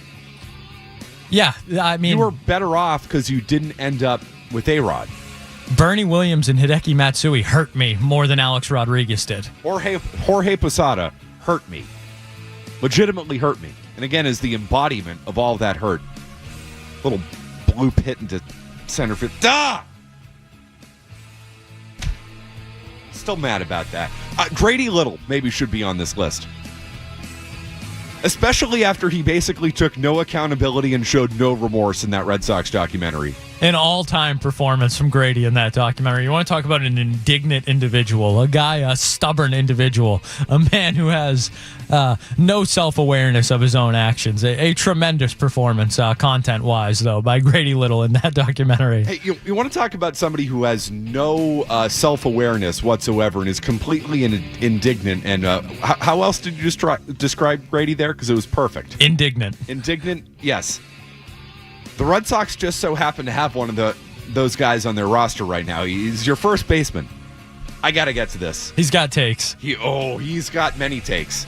Maybe he should come in here and do this. I invite Tristan Casas to come and join me. Tristan, anytime you want. Hit me up. My DMs are open. I think he likes DMing people. DM me, Tristan. We can make this happen. You can come in. I'll give you an hour. I'll let you do your thing. We got to get to these Casas comments. They're incredible. 617-779-0985. I have not been on since he opened his mouth the other day. We'll do that. I see your phone calls on Boston Sports Villains, USA Hockey, Four Nations. We got a lot to get to. We'll take care of you. It's McCarthy. No commercials, just the headlines. From the Town Fair Tire Studios, this is Boston's home for sports. He scored! What a blast by Boston! Waiting, Holiday dream. Good night! WBZFM and HD Boston 95, the Sports Hub. Beasley Media Group station. Essential Sports Hub headline. Presented by Celsius Energy Drinks. Last night's Team Canada win in the Four Nations final. Four Nations face-off. La Confrontation, as they would call it up north. The most watched non-Olympic hockey game in history. 9.3 million viewers in the United States, another 7 million in Canada. Bruins back in action tomorrow night against the Anaheim Ducks. Red Sox were in action today. Starting up spring training play, they beat Northeastern 5-2. Tristan Casas, the only regular in the lineup. Celtics off until Sunday afternoon when they host the Knicks. That's after last night's win in Philadelphia. Yankees reversing their policy on facial hair, meaning players will be able to have beards. Revolution opening up their season tomorrow night in Nashville. And the NFL has launched an investigation into the allegations made against Ravens kicker Justin Tucker. Headlines are brought to you by Eastern Massachusetts leader in drain cleaning and pipelining, Drains by James. Slow drain, clogged drain. You need to contact Drains by James today at drainsbyjames.com. I'm Matt McCarthy. I'm Boston's home for sports. 98.5 The Sports Hub. Your next update, 30 minutes. If you've got the app, you've got Toucher and Hardy to wake you up no matter where you are. Or who may or may not have been to jail. Get the app. The 98.5 The Sports Hub app. I think it's Rafi Devers' position. I think he's the third baseman, and at that point, that's where it stands. And he's done it for a really long time now. And I think he's only getting better at that position. I think his defense is getting better every single year. We don't know what the future holds, but we know it holds Rafi Devers. So I think he's got to play defense. It's going to keep him athletic, and he's going to hit because of him being at third base. He doesn't know any other position. He doesn't want to play any other position, and he's going to fight for it, even if it's with any of the younger guys, any new guy. I think he's the best third baseman in the league. I wouldn't take anybody over him. So I think he should play third base. Yeah. So you think Bregman should play second? Rafi plays third. I think Bregman should play second base. Yeah. I think he's going to make the transition well. I think he's athletic enough to, and I think Trevor, is going to play an awesome shortstop. Than Tristan Casas. I think we're just lucky to be on the same planet as Tristan Casas because he knows everything. Are you at all surprised that the Red Sox are trying to trade a guy with 40 home run power? First baseman, left-handed hitter, has a good approach at the plate. Like, there's so much to like about Tristan Casas, the baseball player. I think he has the opportunity and the chance and the talent to be really, really, really good. I think he can be Joey Votto. I think he can be that. I've believed in Tristan Casas, the baseball player, for a long time. I think the Red Sox believe in Tristan Casas, the baseball player. And that right there, folks, is why they've spent the entire offseason trying to trade him. And probably why a trade has not happened. Because teams say, wait a minute, hold on. You've got a guy with 40 home run potential who could be an impact, middle-of-the-order bat, could be one of the better hitters in baseball, could be one of the better first basemen in baseball. And I'm sorry, you want to trade him? Click. They smell a rat. Or they just listen to this guy speak. You want to talk about insufferable. You want to talk about exhausting. Tristan Casas, there is nothing worse than being around the guy who thinks he knows everything and is going to tell you exactly how it should be and exactly how you should think and exactly what you should do and all of that. That is Tristan Casas. And poor Alex Cora has to answer for this. Can I get Alex Cora's response to Tristan Casas? I'm just going to say this. It's probably never a good idea when your manager comes out and compares you to Kurt Schilling. That's not great. In a lot of different roles. Like, it's his ability to express opinions freely kind of unlike anything you've seen from other guys? Probably not. Probably I play with guys that were very thoughtful on what they wanted to say and their opinions. And, I don't know, I played with Kurt, right? And he was very thoughtful and very, he say his thing, right? I don't know. It just, people will express what they feel. Some people are going to agree. Some other people are not going to agree. Some people are going to like it. Others are not going to like it. At the end, we like the first baseman. He's going to play, and he's going to hit. Is it a bad sign when he won't even refer to you by name and he just calls you the first baseman? We like the first baseman, which is Cora's way of saying we like the player, but he's a pain in the ass, and he's completely and totally insufferable, and nobody likes him personally. That's how I interpret that. And you might say that's too far. I mean, I know Jared Carrabis has pushed back against the people don't like Tristan Casas thing, and that was a storyline this past year. But at what point do we start saying this keeps happening over and over and over again, and the Red Sox need to keep answering for the things that Tristan Casas says? And at what point is it going to get in the way? Because for the first time in a long time, folks, this will not be about talent for the Red Sox. It doesn't matter if Tristan Casas is a pain in the ass on a team that isn't good enough to win. Right? We can ignore it. Like, nobody cared for the last few years. And when I say nobody, I'm talking generally here. But nobody cared that Tristan Casas is opinionated and says things that rub people the wrong way, and he can't shut the hell up and just keeps saying things, just keeps putting his foot in his mouth. And by the way, never really recognizes that he's putting his foot in his mouth and that he's making it hard on people, and he's just always going out there and doing his thing, and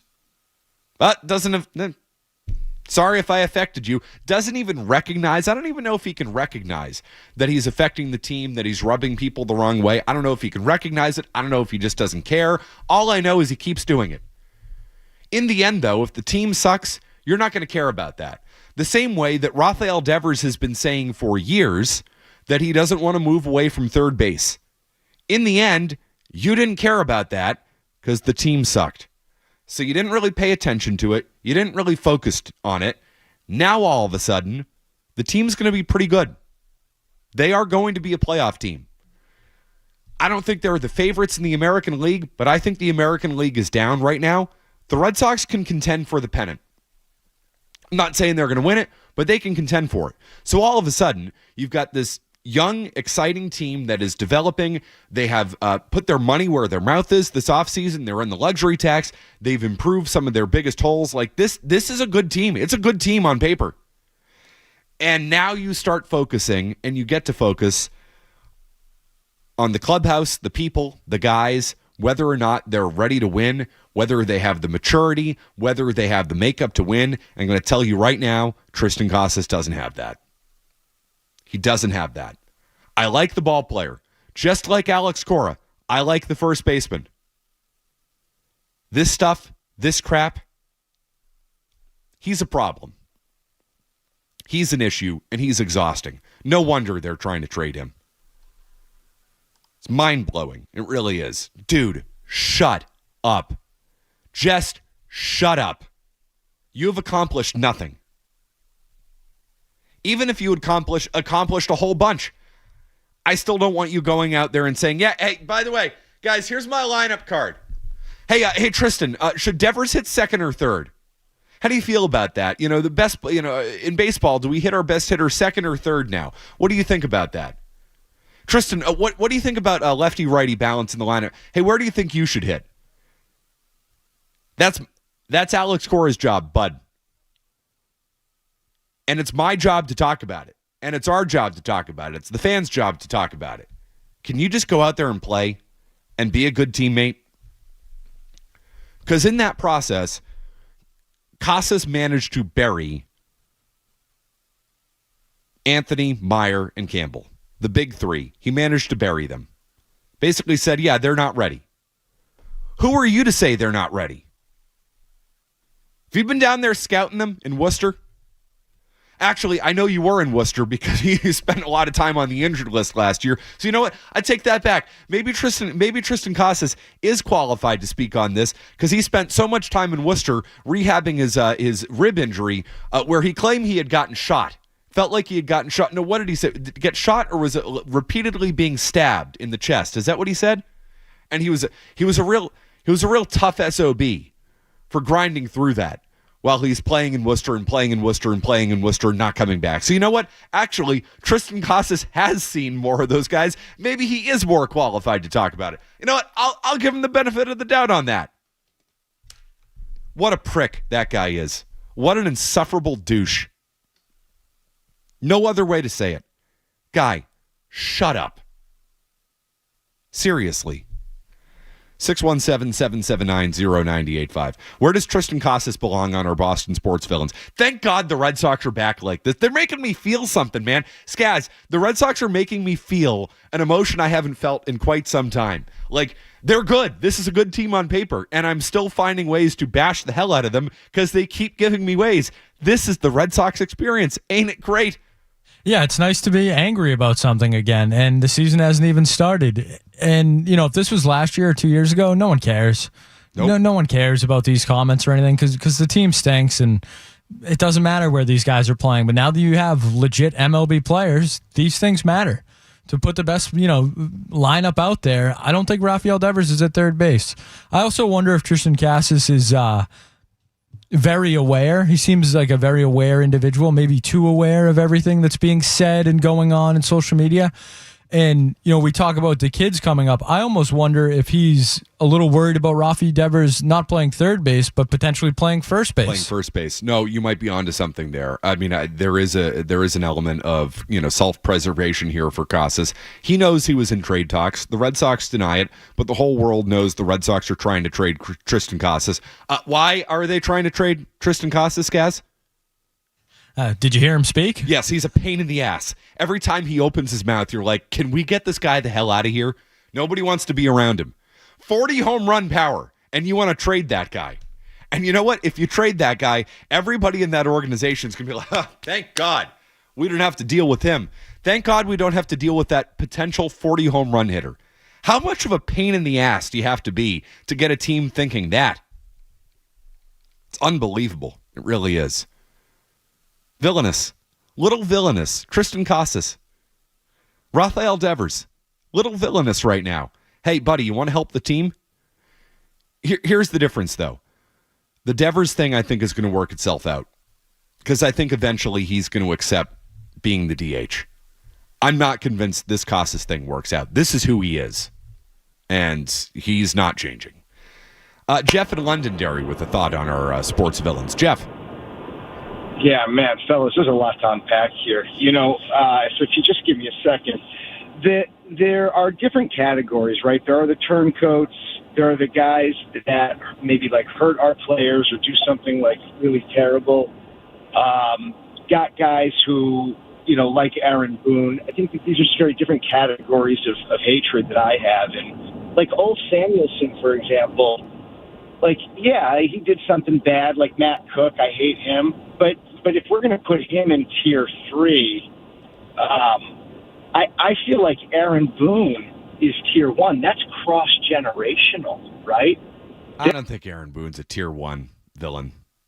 He felt like it in the time. But I ask you, Skaz, who's the real villain in that game? Is it Aaron Boone or is it Grady Little? It's Grady Little.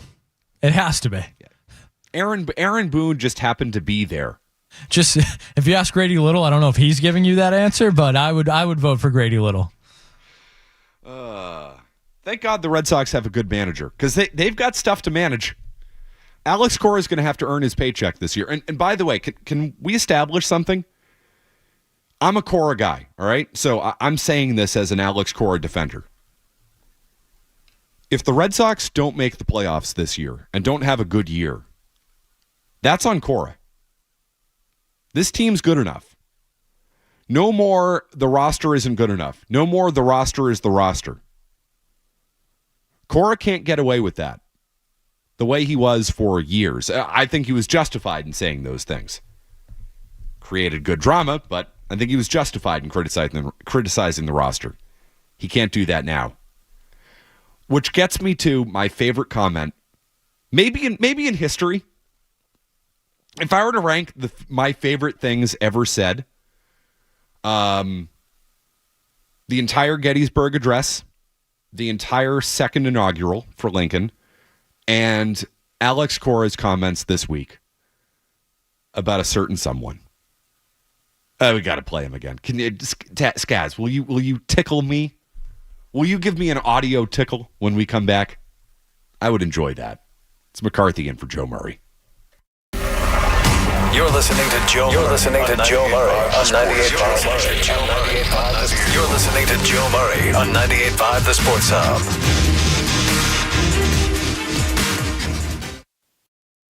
Feel like having your favorite Sylvan Street Grill dinner in the comfort of your own home? Now you can.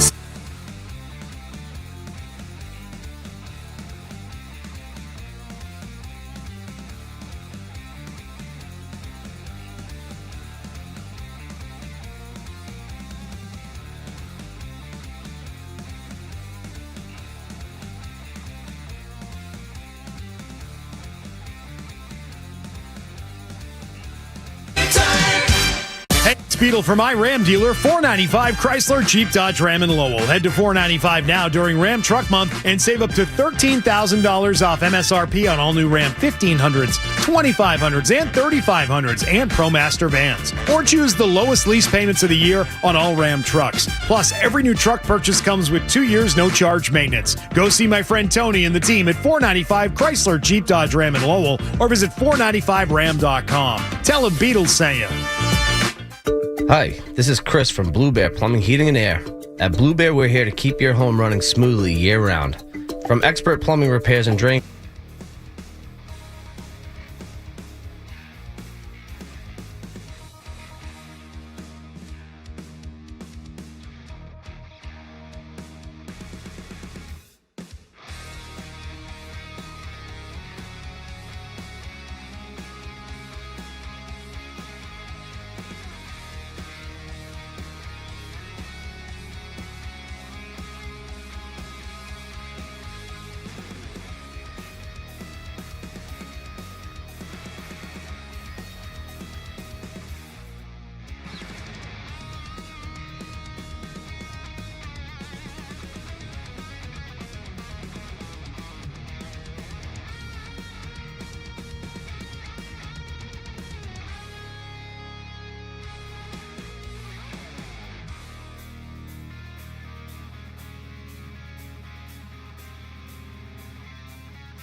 third baseman long term. Do you think the relationship is strained right now? He doesn't seem happy that, like, the team has gone back on their word. Strange between different people here, right? There's a different leader here. So, Haim is in St. Louis right now. On my face when I heard Alex Cora say that for the first time. Give it to me again, Skaz, please. I beg of you. I need it again. Haim is in St. Louis right now. Oh, no, the whole thing. I want to enjoy the whole thing over and over and over again. There's a different leader here. So, yes. Haim is in St. Louis right now. Oh, yeah. Suck on that, Haim. I'm still here and you're not. You know why? Because you sucked at your job. There's a new sheriff in town and it ain't you. It's me. I won, you lost. Scoreboard. Skaz, again, please. I the full thing. The full. Not even core. I need the build up to it. I need the punchline again. He said when he signed the long-term extension that you guys said that he'd be the third baseman long-term. Do you think the relationship is strained right now? He doesn't seem happy that, like, the team has gone back on their word. Strange between different people here, right? There's a different leader here. So, Haim is in St. Louis right now. Skaz, YouTube's about to get pornographic. I'm going to have to take my belt off. Oh, my God. Yes. Thank you, Alex. Thank you. Chaim Bloom sucked at his job. Translation, Chaim Bloom sucked at his job. Has one person ever been more right about anything in life, Skaz, than me about Chaim Bloom? Am I right about anything? No, never, except for that one, where I couldn't have been more spot on. Acknowledge my greatness, Skaz. You have been vindicated, Matt, as someone who was Team McCarthy from the beginning, was never a Chaim Bloom guy, but you were the figurehead. You were the leader of the opposition of Chaim Bloom, and Alex Cora basically should have just said Matt McCarthy was right at the end of that clip, because the guys in that locker room felt about Chaim Bloom how you felt about Chaim Bloom. And this is my biggest concern with the Red Sox moving forward, is have they allowed a culture of losing to seep in? Because they haven't had the talent for a number of years now, and ownership was a part of that. But Bloom, in the way he approached his job, basically told the players for years that winning really doesn't matter at the big league level. And ownership's a part of that discussion, so I'm not letting them off the hook here. But now you have a team where ownership has decided that they're going to go into the luxury tax, and they're willing to do that. They are going to spend in the short term, and they got Alex Bregman, and they're above the tax and all of that. So they have delivered on that promise for this year. Sam Kennedy said they were going to do that. He said they wanted to build a team that can win 95 games and win the division. I think they're pretty close to that. I don't think they're a 95-win team yet, but I think they're a 90-win team. I think they're an 88 to 90-win team, which is good enough to make the playoffs, and that's kind of what matters in baseball. Winning the division is a nice thing to say, and it's a good goal, and that should always be your goal, but really it's about getting in at this point. That's the way it is. We've seen that. We know that. That's the sport. You win 89 games and you get in the playoffs, you have just as good a chance as the Yankees and the Orioles, whether you're the division winner or the wild card winner. So I think the Red Sox have accomplished that goal. The question is are they ready to win? And because they've allowed a culture of losing to seep in, and because losing has been acceptable here, and these young players have been brought up in a culture where it's okay to lose, I wonder if they're going to have growing pains. My concern is not with the roster. It's in the clubhouse. On paper, they're good enough. This is a good team on paper. And they theoretically will only get better with Campbell, Anthony, and Meyer all knocking on the door. You have a front line of the rotation starter in Garrett Crochet. You added Walker Buehler, who is, if he's healthy, I think he's excellent. And he's a big game pitcher. He's an Evaldi-like figure. You hope Houck is as good as last year. You hope Bayo takes a step forward. There's a lot to really like about this team. Do they know how to win, though? Which is why having a guy like Alex Bregman is so important. So huge. It's why overpaying for him makes a lot of sense. It makes sense from a baseball perspective because you needed a right-handed hitter. You needed somebody who could field a ground ball, be it at second base or at third base. That flexibility is huge for them. I think Bregman starts the year at second base, and then when Campbell's ready, if that's not on opening day, then when Campbell or Meyer come up and they play second base, Bregman goes to third. Devers is your DH. That's your best roster right there. Bregman is a fit from a baseball perspective, but almost as importantly, perhaps even as importantly, he's won.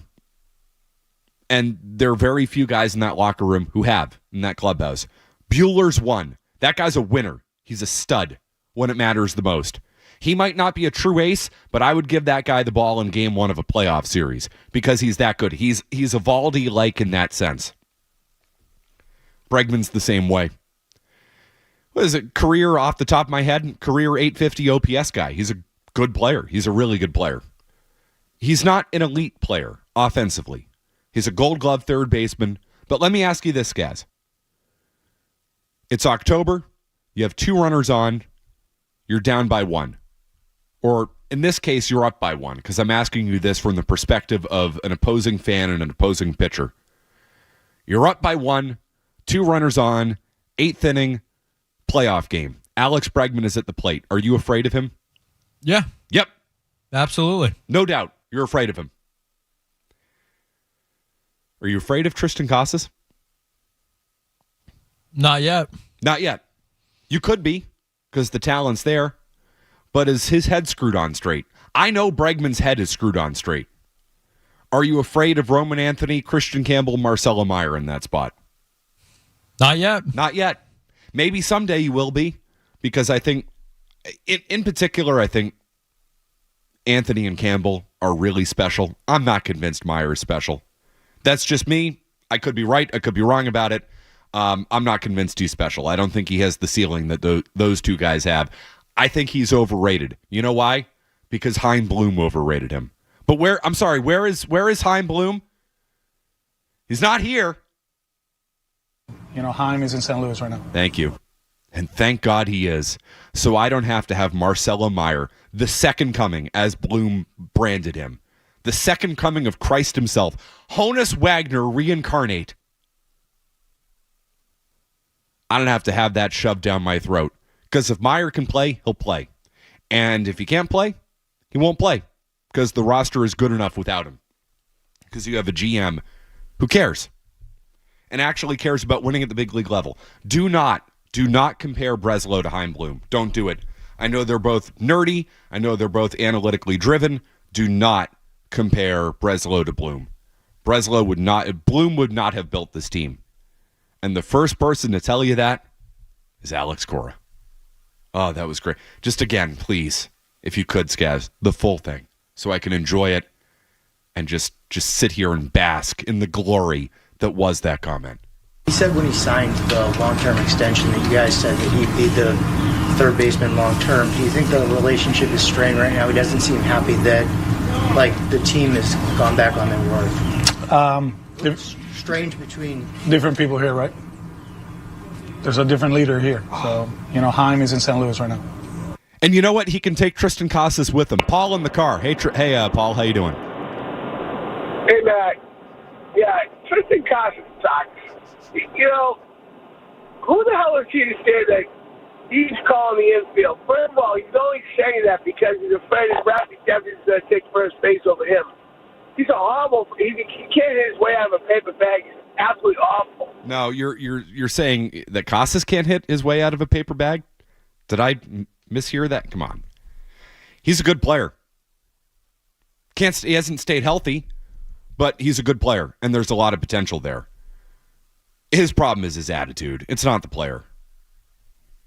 It's his head. Casas is actually a pretty good fielder when his head's screwed on straight. But he loses focus, who knows, but he's always got the right answer. Yeah. What a putz. 617-779-0985. And we haven't even talked about Rafael Devers' comments. Let's get to those. It's McCarthy in for Joe Murray. Quick update, right back with you. Sports Hub headlines. Presented by Celsius Energy Drinks. Hey, speaking of the Red Sox, they opened up spring training act.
You have Campbell, Anthony, and Meyer on the opening day roster? No. I think we got some grown men up there right now that need to iron some things out. We need to show up and see what that first little taste of us all together looks like. I think their time is going to come, and it could be earlier rather than later. But I think for right now, the roster is beautiful. It's organized, it's great, and it's structured really well. Blow. Wood, brass, you name it. I'm going to have you role play as Tristan Casas, all right? Do I have to? You do. Hey, Skaz, what do you think about Matt McCarthy coming in and filling in for Joe Murray? I think it's Joe Murray's job. Matt McCarthy, he shouldn't have came in. Joe's here every night. It's his position. Right. I don't know what Matt's doing here. He's not a grown man. We have grown men up here. Joe Yes. Murray, grown man. 25-year-old grown man, Tristan Casas. What a prick that guy is. Talking down to his 22-year-old, co-workers who has probably spent the same amount of time in Worcester last year. What a douche. Really, you think about, the entire future of the Red Sox is these kids, right? As we've been, made to believe by Hein Bloom. I mean, in actuality, by bringing in guys like Alex Bregman, that helps alleviate the pressure from these guys, which is really good. It's one of the many reasons you bring in a guy like Bregman. It's one of the many reasons they put their lockers next to Bregman in the clubhouse, because they want Bregman to rub off on these guys. Where do you think they put Tristan Casas in comparison? Can we get a Red Sox Fort Myers Fenway South clubhouse map here? Where is Tristan Casas? If Meyer, Campbell, and Anthony are in Fort Myers, I want Tristan Casas in Port St. Lucie. I don't want him there. Get him away. Whether he likes it or not, these guys are coming up. And two of them, maybe not three of them, but two of them are going to play on this team. I still don't know what's going to become of Marcelo Meyer, to be totally honest. I think this is an under-discussed thing about the future of the Red Sox. They don't have to make a decision on this right now. But if Trevor Story stays healthy, and I'm sorry, I shouldn't have even said that. I'm laughing on the inside, given that I just said that. Yes, if Trevor Story stays healthy, I don't know where Marcelo Meyer is going to play, because I think Campbell has surpassed him. I think Campbell will be a better big leaguer. I think Campbell, and most importantly, he's a right-handed hitter, and they've got a million left-handed hitters. So I don't know where Meyer's going to play. That's something I want to talk about and follow along this year. I think that's a really important story. Marcelo Meyer, the second coming, according to Hein Bloom, might not have a spot on this roster because Anthony's better and Campbell's better. Just my sense, but we'll see. But these guys are coming no matter what. At least two of them are. And you have your first baseman, right now your cleanup hitter, saying, no, they're not ready. We have grown men up here. Keep those children in Worcester. And you think this won't be a problem? What are we doing? Guy, you finally have a good team. There's reasons to be excited. How hard is it to say, hey, man, I don't make those decisions. Bregman's a great player. Devers is my boy. Whatever happens, happens, and we're going to have a good team. Is it really that hard to say? Skaz, you role-playing as Tristan Casas. Hey, Tristan, how do you feel about Alex Bregman and Rafael Devers and how that situation is going to work out? What should you say, Skaz? They're both pros. They've been in this league for a long time, playing at an elite level. Wherever they play, it'll be great for us either way. Okay, now I'm going to ask you. You put your Tristan Casas hat on. Ask Skaz, what should they do about Rafael Devers and Alex Bregman?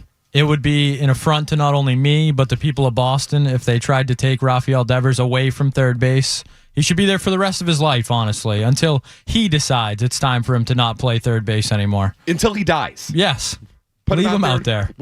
Wheelchair him out there. Defense probably wouldn't go down too much over the years. Honestly, look at his defensive run save. You could put him out there in a wheelchair, and he'd be just the same player. What a prick. What an unbelievable, insufferable prick Tristan Casa says, dude, shut up. And he played today. Your Red Sox starting lineup today. Let me give this to you against Northeastern. By the way, Skaz, how many straight wins the Red Sox have against Northeastern and Boston College? Yes, Matt. If you were wondering, like many people out there, the Red Sox dynasty against college baseball teams continues. In this century, the Red Sox are now an astonishing 38-0 against poor college kids that they continue to beat up on early in spring training. I actually didn't know this stat. I could have sworn I remember multiple times in my childhood where the Red Sox lost to BC. But I clearly made that up. In my sick, distorted, twisted mind, I made up that the Red Sox lost to BC and Northeastern along the way.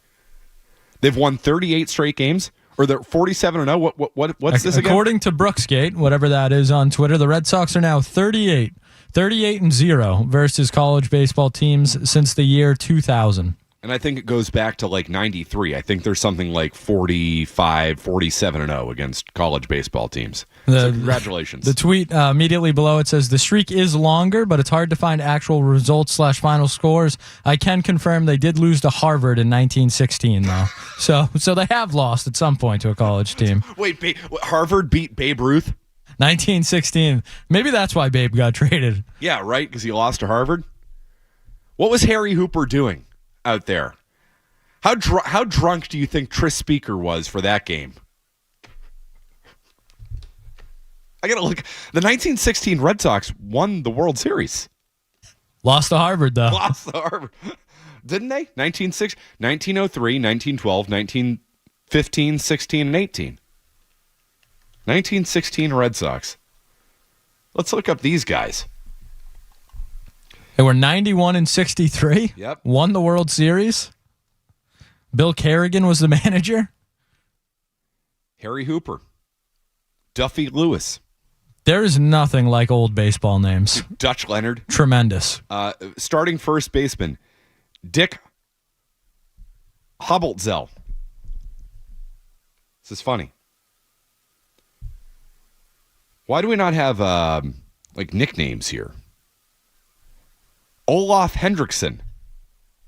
I got Sad Sam Jones was a pitcher on that team. Sad Sam Jones. Why was he sad? I gotta look this guy up. What was so sad about him? You know what? Maybe he was the guy who started the game against Harvard and lost, and he was forever known. He was branded as Sad Sam Jones. What's this guy's deal? He's got a Wikipedia page. Let's see. Bill McGeehan of the New York Herald Tribune dubbed him Sad Sam Jones because to him, Jones looked downcast on the field at times. Jones told Lawrence Ritter that the reason he looked downcast was because I would always wear my cap down real low over my eyes, and the sports writers were more used to fellows like Waite Hoyt, who'd always wear their caps way up high so they wouldn't miss any pretty girls, he said. I wish I could do the old-timey baseball voice because that probably would have been a perfect time for it. But yes, poor Sad Sam Jones. Sad Sam Jones. Sad Sam Jones, never the same since he came back from World War I. Three Finger Brown. What a time. Nothing like old-time baseball. A 22-year career for Sad Sam Jones. Not bad. 1918, he joined the Red Sox starting rotation, went 16-5 with a 2.25 ERA. How many innings do you think this dude pitched over the years? Over 3,000. Close to 4,000. 3,883.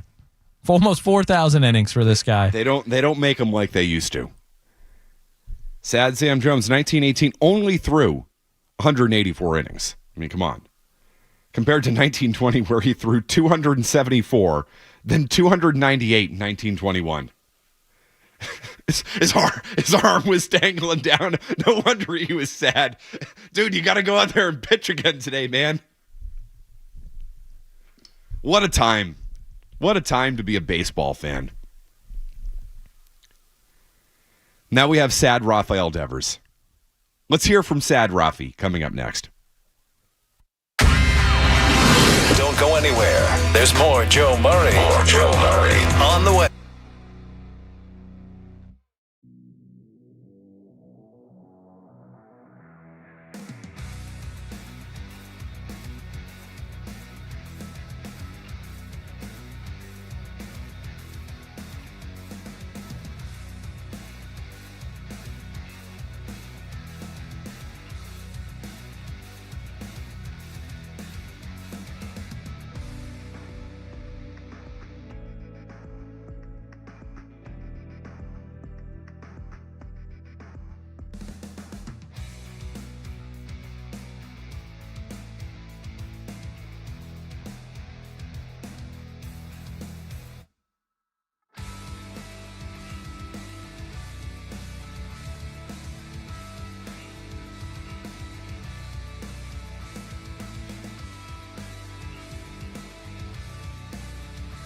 about that? No. Checked in with you on that. No. I'm not convinced Rafael Devers or any baseball player would last in the old-time world. We just discovered in the previous segment about Red Sox legend, sad Sam Jones. We say, why was he sad? I don't know, but it was a tough world. It was a different world. Before ending up with the Red Sox, sad Sam Jones signed his first professional contract with the Zanesville flood sufferers in Zanesville, Ohio. This team was named, they were initially the Zanesville Potters, Skaz. And after there was a devastating flood,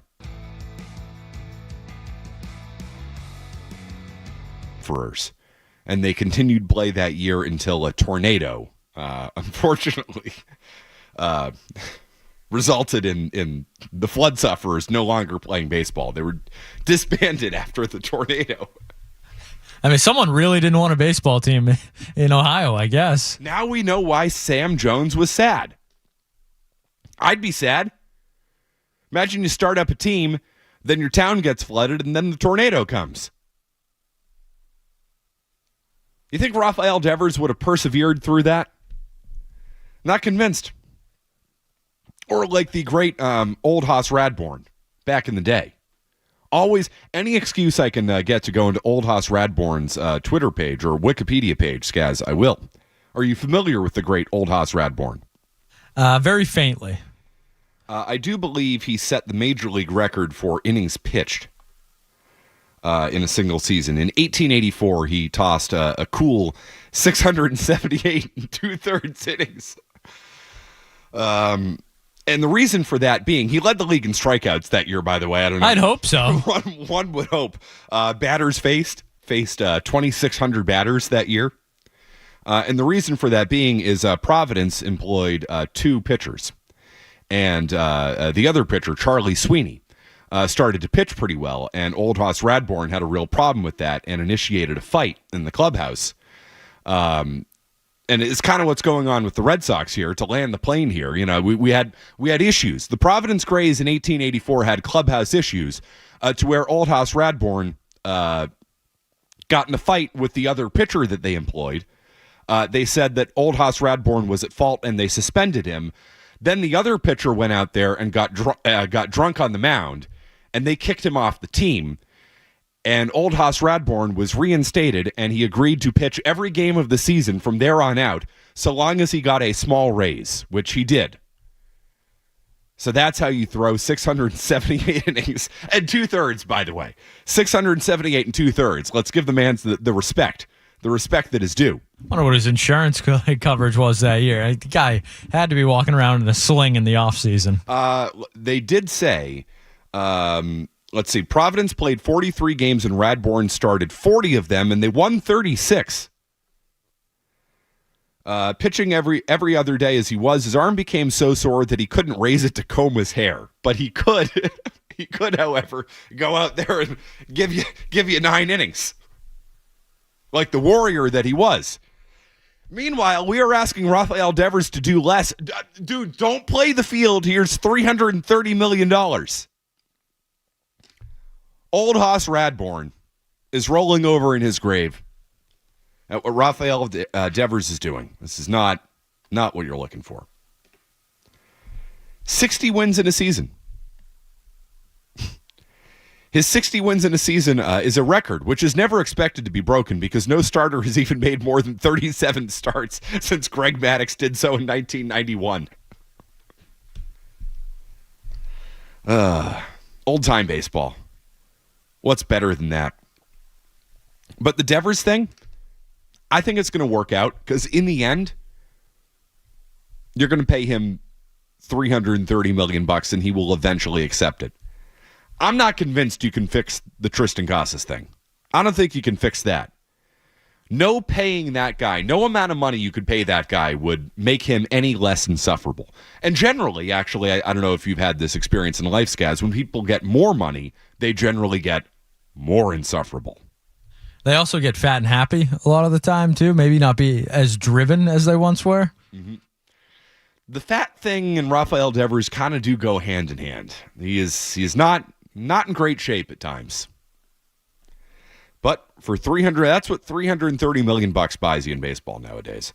How about Justin and Lynn? Sorry to keep you waiting, Matt, Justin. I have a question for you. Yeah. I'm concerned about the Chapman closing games. Can I have your thoughts? I'm concerned because he's 37 years old, and I'm concerned about the closing games. Oh, I'm right there with you, Justin. I think the Red Sox bullpen is a big question mark. I think they've got a lot of guys with stuff out there. Chapman has stuff. Slayton has stuff. Hendricks has stuff. I just have questions about all of them.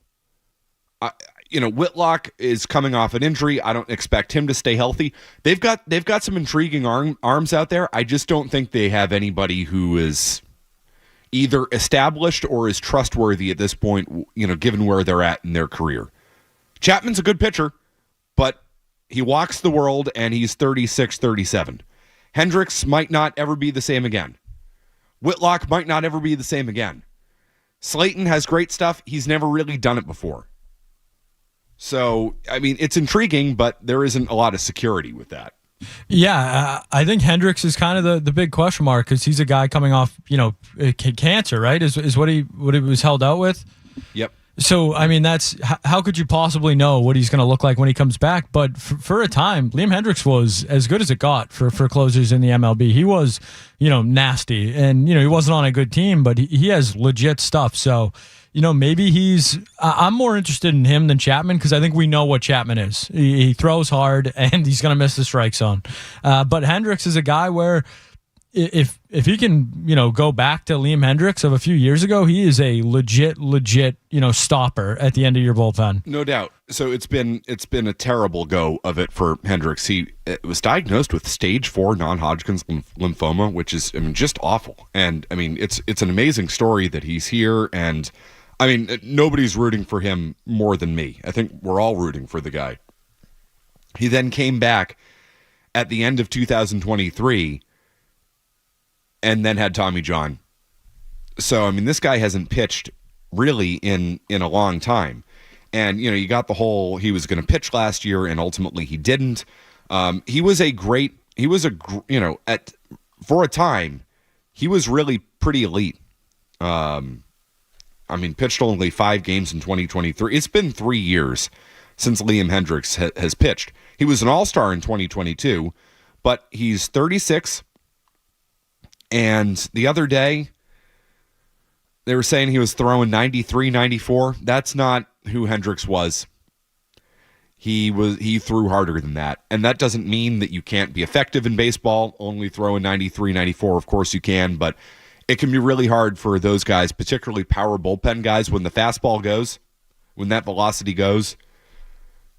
Hard to know if he'll be able to adjust to that, especially given he hasn't pitched. So I'm just not counting on it. And I don't think you should count on it. 617-779-0985. We can get to anything you want in the next hour. It's McCarthy in for Joe Murray. Quick update, then right back with you. From the Town Fair Tire Studios, this is your home for every Patriots game. Into the end zone, trying to keep the play alive. Falling down, he goes to the end zone. It's got it! Touchdown! WBZFM at HD Boston. 98.5, the Sports Hub, a Beasley Media Group station. Essential Sports Hub headline, presented by Celsius Energy Drinks. Last night's Team USA Canada final of the Four Nations tournament face-off. The most watched non-Olympic hockey game in history. 9.3 million Americans tuned in for it. Another 7 million in Canada. Bruins returning to action tomorrow night. Celtics back in action on Sunday afternoon when they host the Knicks. It's after the Seas beat Philly last night 124-104. 28 points for Peyton Pritchard, a triple-double for Jason Tatum. Red Sox opened up spring action today. They beat Northeastern 5-2. Tristan Casas was the only regular in the starting lineup. The NFL has begun an investigation into Ravens kicker Justin Tucker following allegations of misconduct by multiple massage therapists. And the Revs open up their season tomorrow night in Nashville. Headlines are brought to you by Feldman Geospatial, with offices in Boston and Worcester. For all of your survey services, you can count on Feldman to get it right from the ground up. FeldmanGeo.com. I'm Matt McCarthy on Boston's Home for Sports, 98.5 The Sports Hub. Your next update, 30 minutes. Boston the slot. Close shot. Save. Rebound. Scored. 98.5, the Sports Hub. Rafael Devers has been a third baseman for a really long time and has been an excellent third baseman at the big league level and a productive third baseman at the big league level. And all of a sudden you say to him, oh, by the way, like, still love the stick, but we got to take you off the dirt. It's going to hurt. Like, it's going to feel like it's embarrassing to him. Yeah, it's going to feel like someone telling you you're not good enough. And considering the Red Sox gave him a $313.5 million contract guaranteed, clearly they think he's pretty darn good. And so at the end of the day, man, it all just goes back to Don Draper. He's standing in the office and Peggy is complaining that she didn't get credit on the Clio. And Don looks at her and says, that's what the money's for. The money in this situation is such that they are buying Rafael Devers' bat, and they can move him wherever the hell they want to. And the only question for me at this point is, does this thing get ugly to the point where great return for Devers? Because most teams see him for what he is. He's a great hitter, but he's a butcher in the field. And he's a $30 million a year DH. How many teams are lining up to do that and commit to that for the next 7, 8, 9 years? And that's not, by the way, to diminish Rafael Devers as a player, because I want him on the Red Sox, and you should too. But I want him as a DH. And I think he's more valuable to you than anybody else. In the end, I think this situation works itself out. I got more concerns about the Costas situation, but I think this situation works itself out. But it is leading to great drama and great discussion about the Red Sox. This will not be the thing that sinks them. If anything sinks them, it's going to be maybe that bullpen or the fact that teams just don't know how, this team just doesn't know how to win and they don't learn how to do it. And leadership is a part of that, which is why it's important that you have Alex Bregman here. But the question will be, how long will it take the Red Sox to move Devers away from third base? Will they acquiesce to his demands and to his strong statements that he is a third baseman and it's his decision? Because in the end, it's not his decision. Will they bend for that? I don't think they will. I don't think they should. But there is potentially a way for the Red Sox to keep Devers at third, bring up Christian Campbell, and get Alex Bregman in the lineup. And it doesn't involve moving Tristan Casas from first base. This was on the Buster Only podcast. This is, who is it? What's his name? It's some guy. His name is Paul. Give me 1 second. Yeah, I honestly had never heard of him. Paul Hembakidis, I believe is his name. Okay. It's probably on me. He's a New York Times bestseller. I know that. Very analytically driven, it seems. He had a solution for the Red Sox. How do you fix all this? Nobody has mentioned this week. Give it a listen. We know that Rafael Devers is a liability on defense, but his defense, Buster, it's not disqualifyingly bad. I think what is disqualifyingly like bad, Biatz at first base for the Mets. Right. There are plenty of those examples, and Rafael Devers is going to cost you at most 10 runs a year with his glove at third base. You can still win with that. What is far more disqualifying is having a shortstop who plays average defense with a on-base percentage below 300 and a slug below 400. And that's what they have in Trevor Story. Buster, if Christian Campbell is actually ready to play every day, Trevor Story, not Rafael Devers, should be the odd man out when it comes to the Red Sox infield. I see this very straightforwardly. Trevor Story, also Chaim Bloom's guy, is not the player that should be seeing at bats 600 times a year merely because of his defense. If you're looking to maximize your roster, the far better way to do that is to ensure that you field the best lineup, the best group of 9 hitters every single day. And if that means that I'm playing Alex Bregman at shortstop, so be it. If it means I'm playing Christian Campbell at shortstop, so be it. I'm not willing to sacrifice a high-level bat to keep Trevor Story's defense at shortstop. In my judgment, Buster, Devers should stay at third. Costas stays at first. We're going to play Christian Campbell at second base, which is going to be his future. And I'm playing Alex Bregman at shortstop. I think he can do it. At least I think he can fake it. Your defense in the infield is not going to be good enough to call it plus by any stretch of the imagination. But your lineup is going to be good enough to more than make up for it. It's an interesting take. And by interesting, I disagree with it strongly in many senses. He's right about one thing, though. Trevor Story sucks at the plate. He sucks at the plate. Fact, not opinion. That is not the thing I thought you were going to say. Trevor Story is a Heim Bloom guy. Yes. I think that's also a point of, just something to be noted when there seems to be some division in that locker room between, I guess we'll call them Alex Cora guys, Breslow guys, and the Heim Bloom guys. It seems like there is some division there. So I'm not sure if that division exists with Story because Cora has really tried to pump him up over the years. They've talked about his leadership. They've talked about how important he is to the team. They have treated Trevor Story like he is an all-star superstar player, and he is not. And it's been my biggest problem with the Red Sox in recent years. And, towards the end of last year, you have Trevor Story hitting in situations where you're down in games and he's facing a right-handed pitcher. He should not hit in those spots. Trevor Story, since coming to Boston, has a 693 OPS. So the Buster Olney podcast is right about this. Trevor Story is a liability at the plate. He is a role player. He is theoretically a part-time player. He can't hit right-handed pitching. He can't hit breaking balls. You want Story out there when you're leading in games, and I'll take him against left-handed pitching because he hits left-handed pitching. Not great, but he hits it. Trevor Story's a role player. But this guy's completely, that is an absolute Looney Tunes take to say that Trevor Story is an average defender. I have criticized Trevor Story a million times up and down. I did not like the signing. I hated what it represented. He is overrated. He is not a very good baseball player. He is not a $23 million a year baseball player is really the way to say that. But he's a good defender. He's a good fielder. He's an above average player at the position. The Red Sox infield defense has been a problem. It's one of their biggest problems. Do I think Alex Bregman could play a major league quality shortstop? Probably, yeah. He came up as a shortstop, and they had Carlos Correa, which is why they moved him to third base. Now, he's 31 years old, so he's not going to win you a gold glove at shortstop.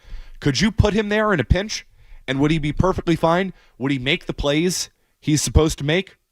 Yes. But the complete and total disregard for defense in that take is why it's wrong. I'm not a Trevor Story guy, but their best team is with Trevor Story at shortstop. With Christian Campbell at second base. And by the way, just put Christian Campbell at shortstop. I don't even know if Christian Campbell can play second base yet. Cora was asked about him the other day, and all he said is he's learning second base. So if you're learning second base, that tells me you can't play shortstop. Now, they have him playing there every day because I think they want to figure out if he can actually play it at a big league level. I think he probably can. I don't think he's going to be a gold glover, but, if he's an impact hitter, then it doesn't matter. If you can play a perfectly fine second base, that's great. Especially if you have Story at short and Bregman at third, because your infield defense on the left side, which is where it's most important, would be excellent. But that's crazy. That's crazy to ignore the defense completely like that. And to say that Devers isn't a liability, he is a liability. Come on. I don't care if it's 10 defensive run saves, which, by the way, minus 10 defensive run saves is not good. Their best team is with Devers at DH, Bregman at third, Campbell/Meyer at second, and Story at short. But he is on to something in some ways. Story is a Heim Bloom guy. Bregman's here. Bregman is a Cora guy. Does this allow the Red Sox to finally move away from the Trevor Story thing? It's a problem for them. Now that they have a real winner and a real leader and a guy who actually plays, unlike Trevor Story, and a guy who's actually a really good baseball player, unlike Trevor Story, are we going to stop propping up Trevor Story and treating him like he's some star? Are we going to start hitting for him late in games? Are we not going to let him face right-handed pitchers? Are we going to move him around a little bit? You know, you treat him like the role player he really is. Or are we going to keep treating him like this? I hope we don't do that. 617-779-0985. I do believe we have a very important societal update that we need to get to, a news story that must be addressed here on the program. We'll do that next. You're listening to Joe Murray on 98.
There's this guy named Diddy. I don't know if you've heard of him, Skaz.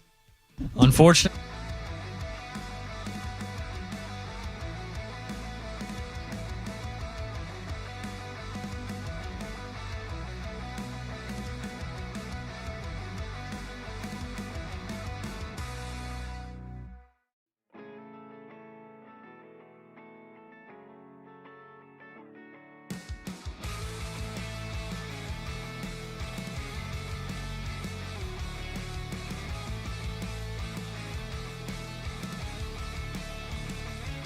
Talked a lot.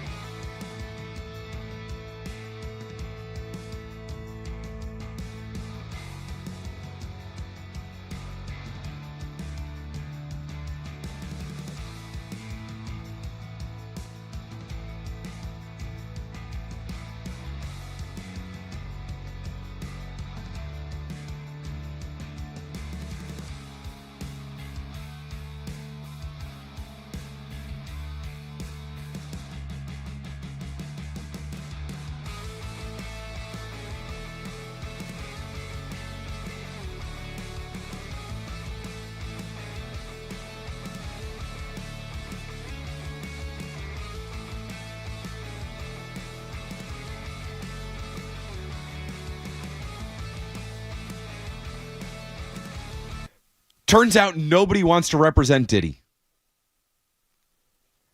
Because Diddy's lawyer has quit his case.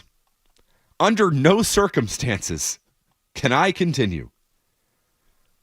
Anthony Rico filed a motion on Thursday to withdraw as one of the 6 defense attorneys without explanation. Judge needs to sign off on it, but he said, under no circumstances can I continue to effectively serve as counsel for Sean Combs. It is respectfully but regrettably requested that the court grant the relief requested, unquote. So that's how bad this thing is, huh? This guy took a look at the public's interest in heart and want to keep the streets safe. And then you have defense attorneys, the worst of the worst, the lowest, the slimiest, literally the worst people that our society creates, defense attorneys. Somebody who has no moral principle outside of maybe that shred of everybody deserves a legal representation, and I believe in that. But most importantly, I believe in money. That is what most defense attorneys out there, you will find any defense attorney who will represent the worst people on planet Earth. And Diddy can't find anybody because this guy said, nope, I'm out. Skaz, you did a little bit of research into Attorney Rico's background. Who has he represented in the past? Yes, so this is why this story stood out to me. Obviously, Diddy, we talked about, sports villains earlier in the show. This gentleman, Diddy, is a real-life villain, sure, an all-time bad guy, and you can't emphasize that enough. Doesn't seem great. The little I know about it doesn't seem great. A horrible, horrible individual. So not making light of anything, but just reporting the facts. That's what we do on the night show. I thought this was... you want an indictment on an individual. You want to say that a guy is doomed to fail for his own wrongdoings, and rightfully so for what he did. Anthony Rico, the gentleman who was... one of P. Diddy's lawyers. He became a lawyer in 1982.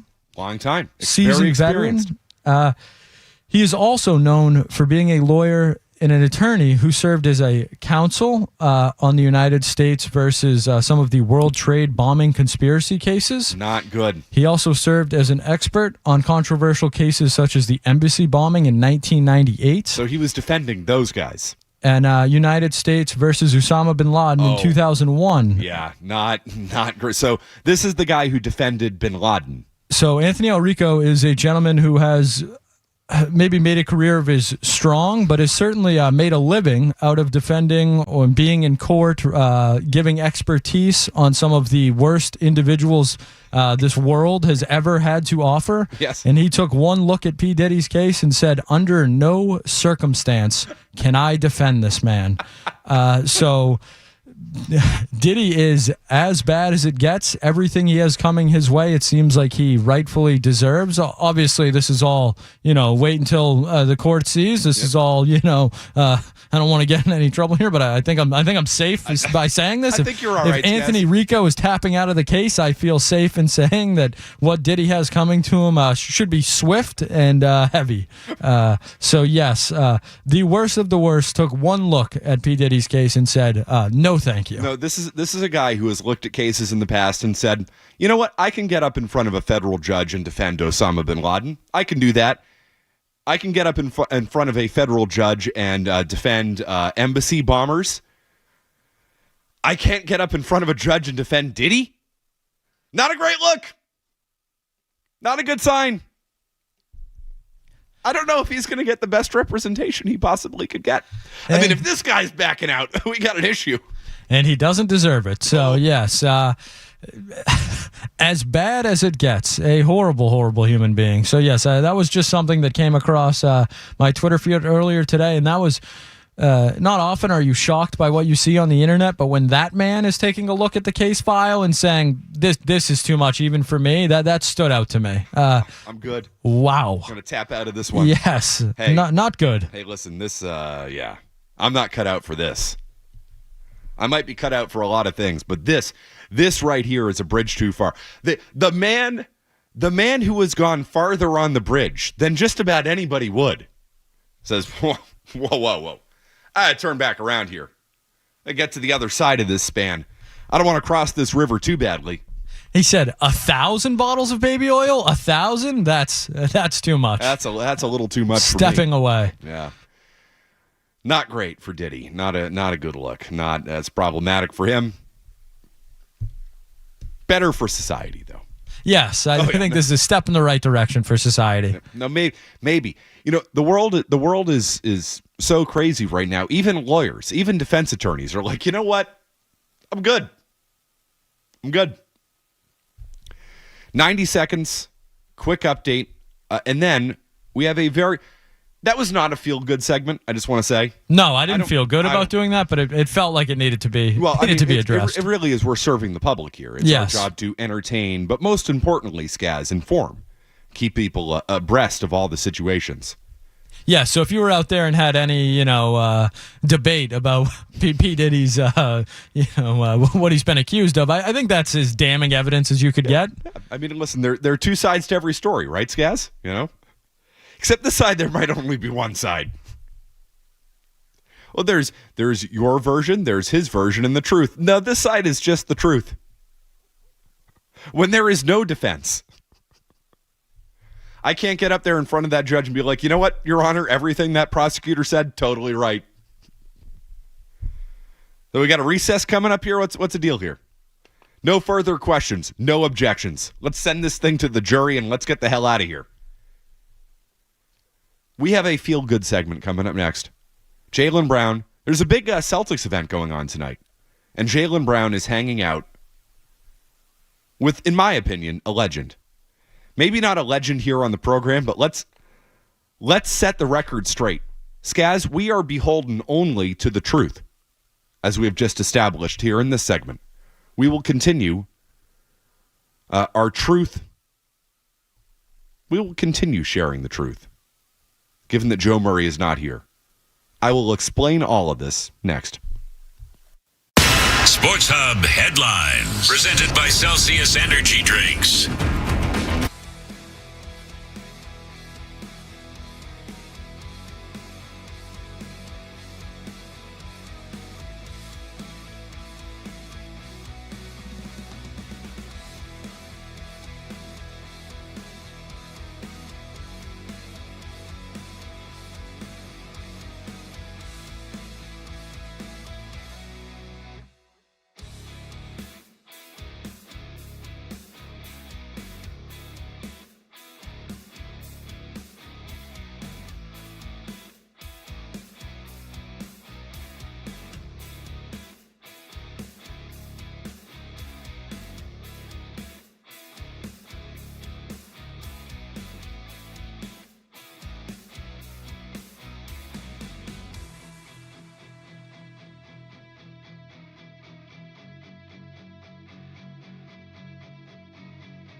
Nye the Science Guy. Bill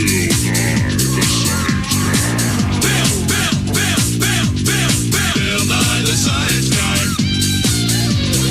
Science rules. Bill Nye the Science Guy. Inertia is a property of matter.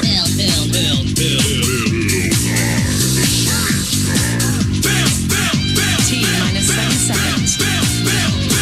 Bill Nye the Science Guy. What a hero. Bill Nye the Science Guy. The best. Oh my God. Even just that brings me back.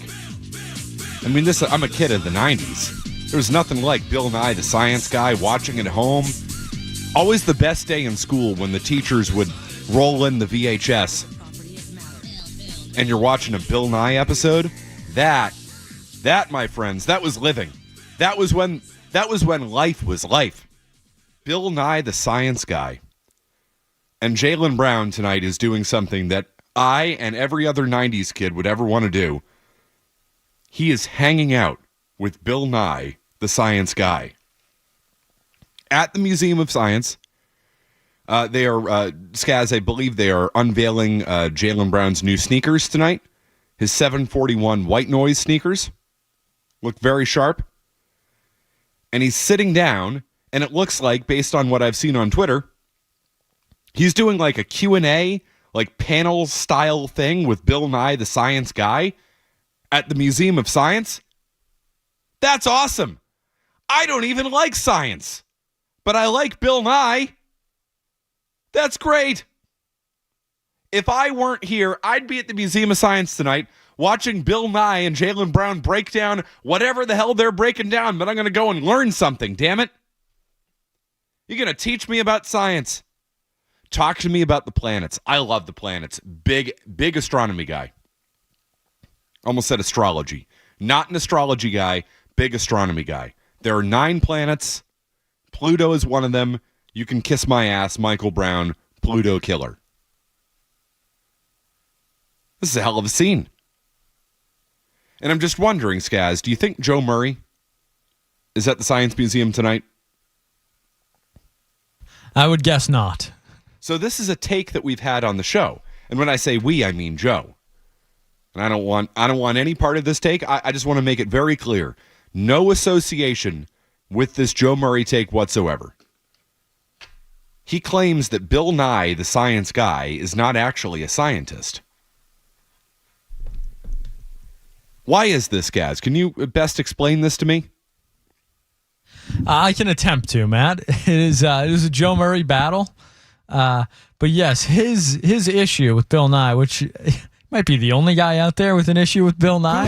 Who has what type of sick person has an issue with Bill Nye, the Science Guy? Joe was very upset to learn that Bill Nye, in some regards, could be considered not a real scientist. Something I would push back on, because Bill Nye does have degrees and engineering degrees. He also worked for Boeing as an engineer, which used to mean something. I'm not so sure it does anymore with the way things have been going. I'm not convinced they actually employ scientists now. Yes.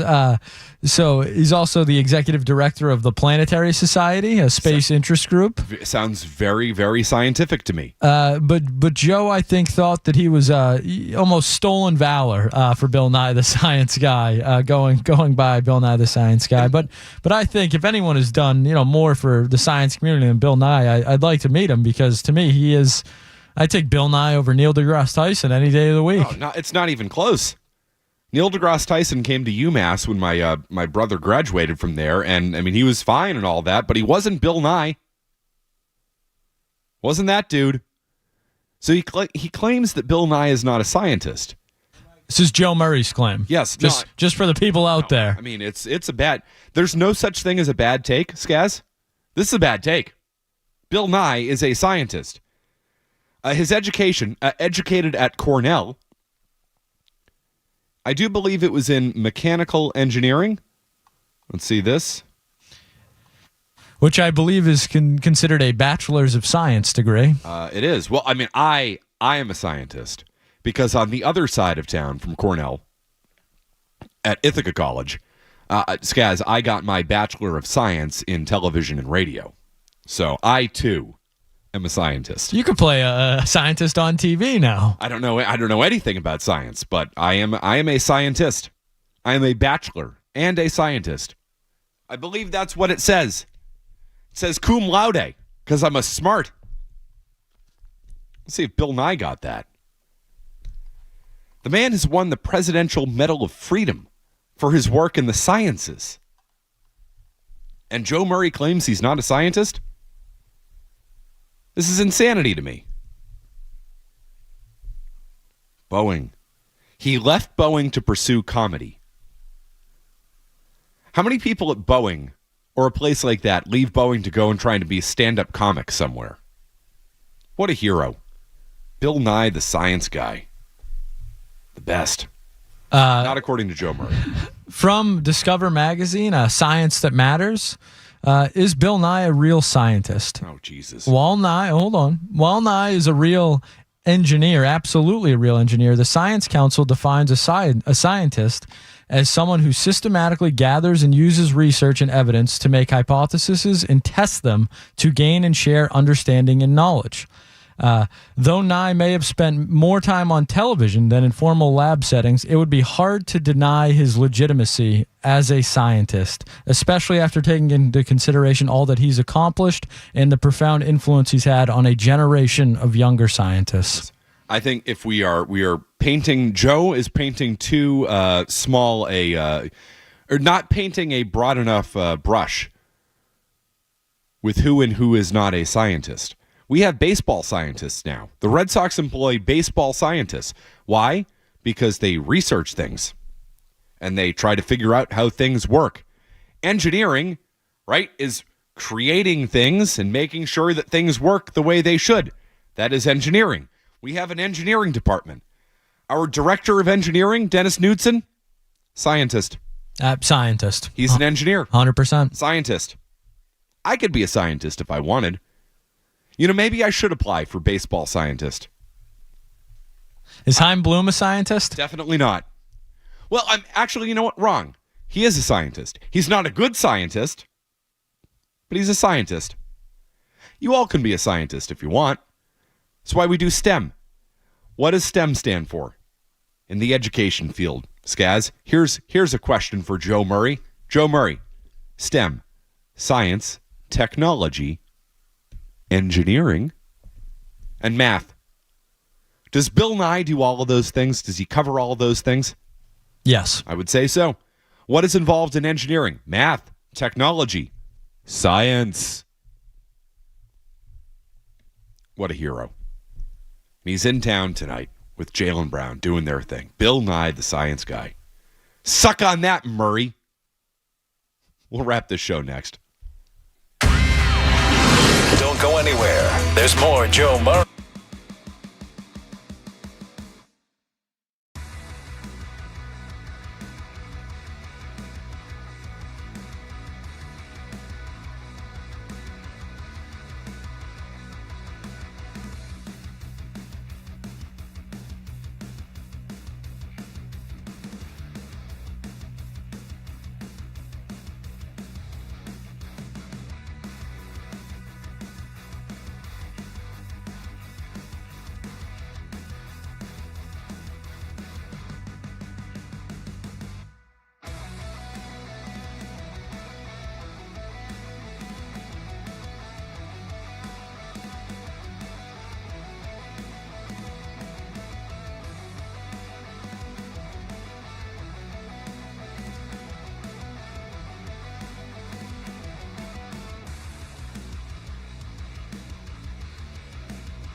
Sports Hub. No, it's been a minute.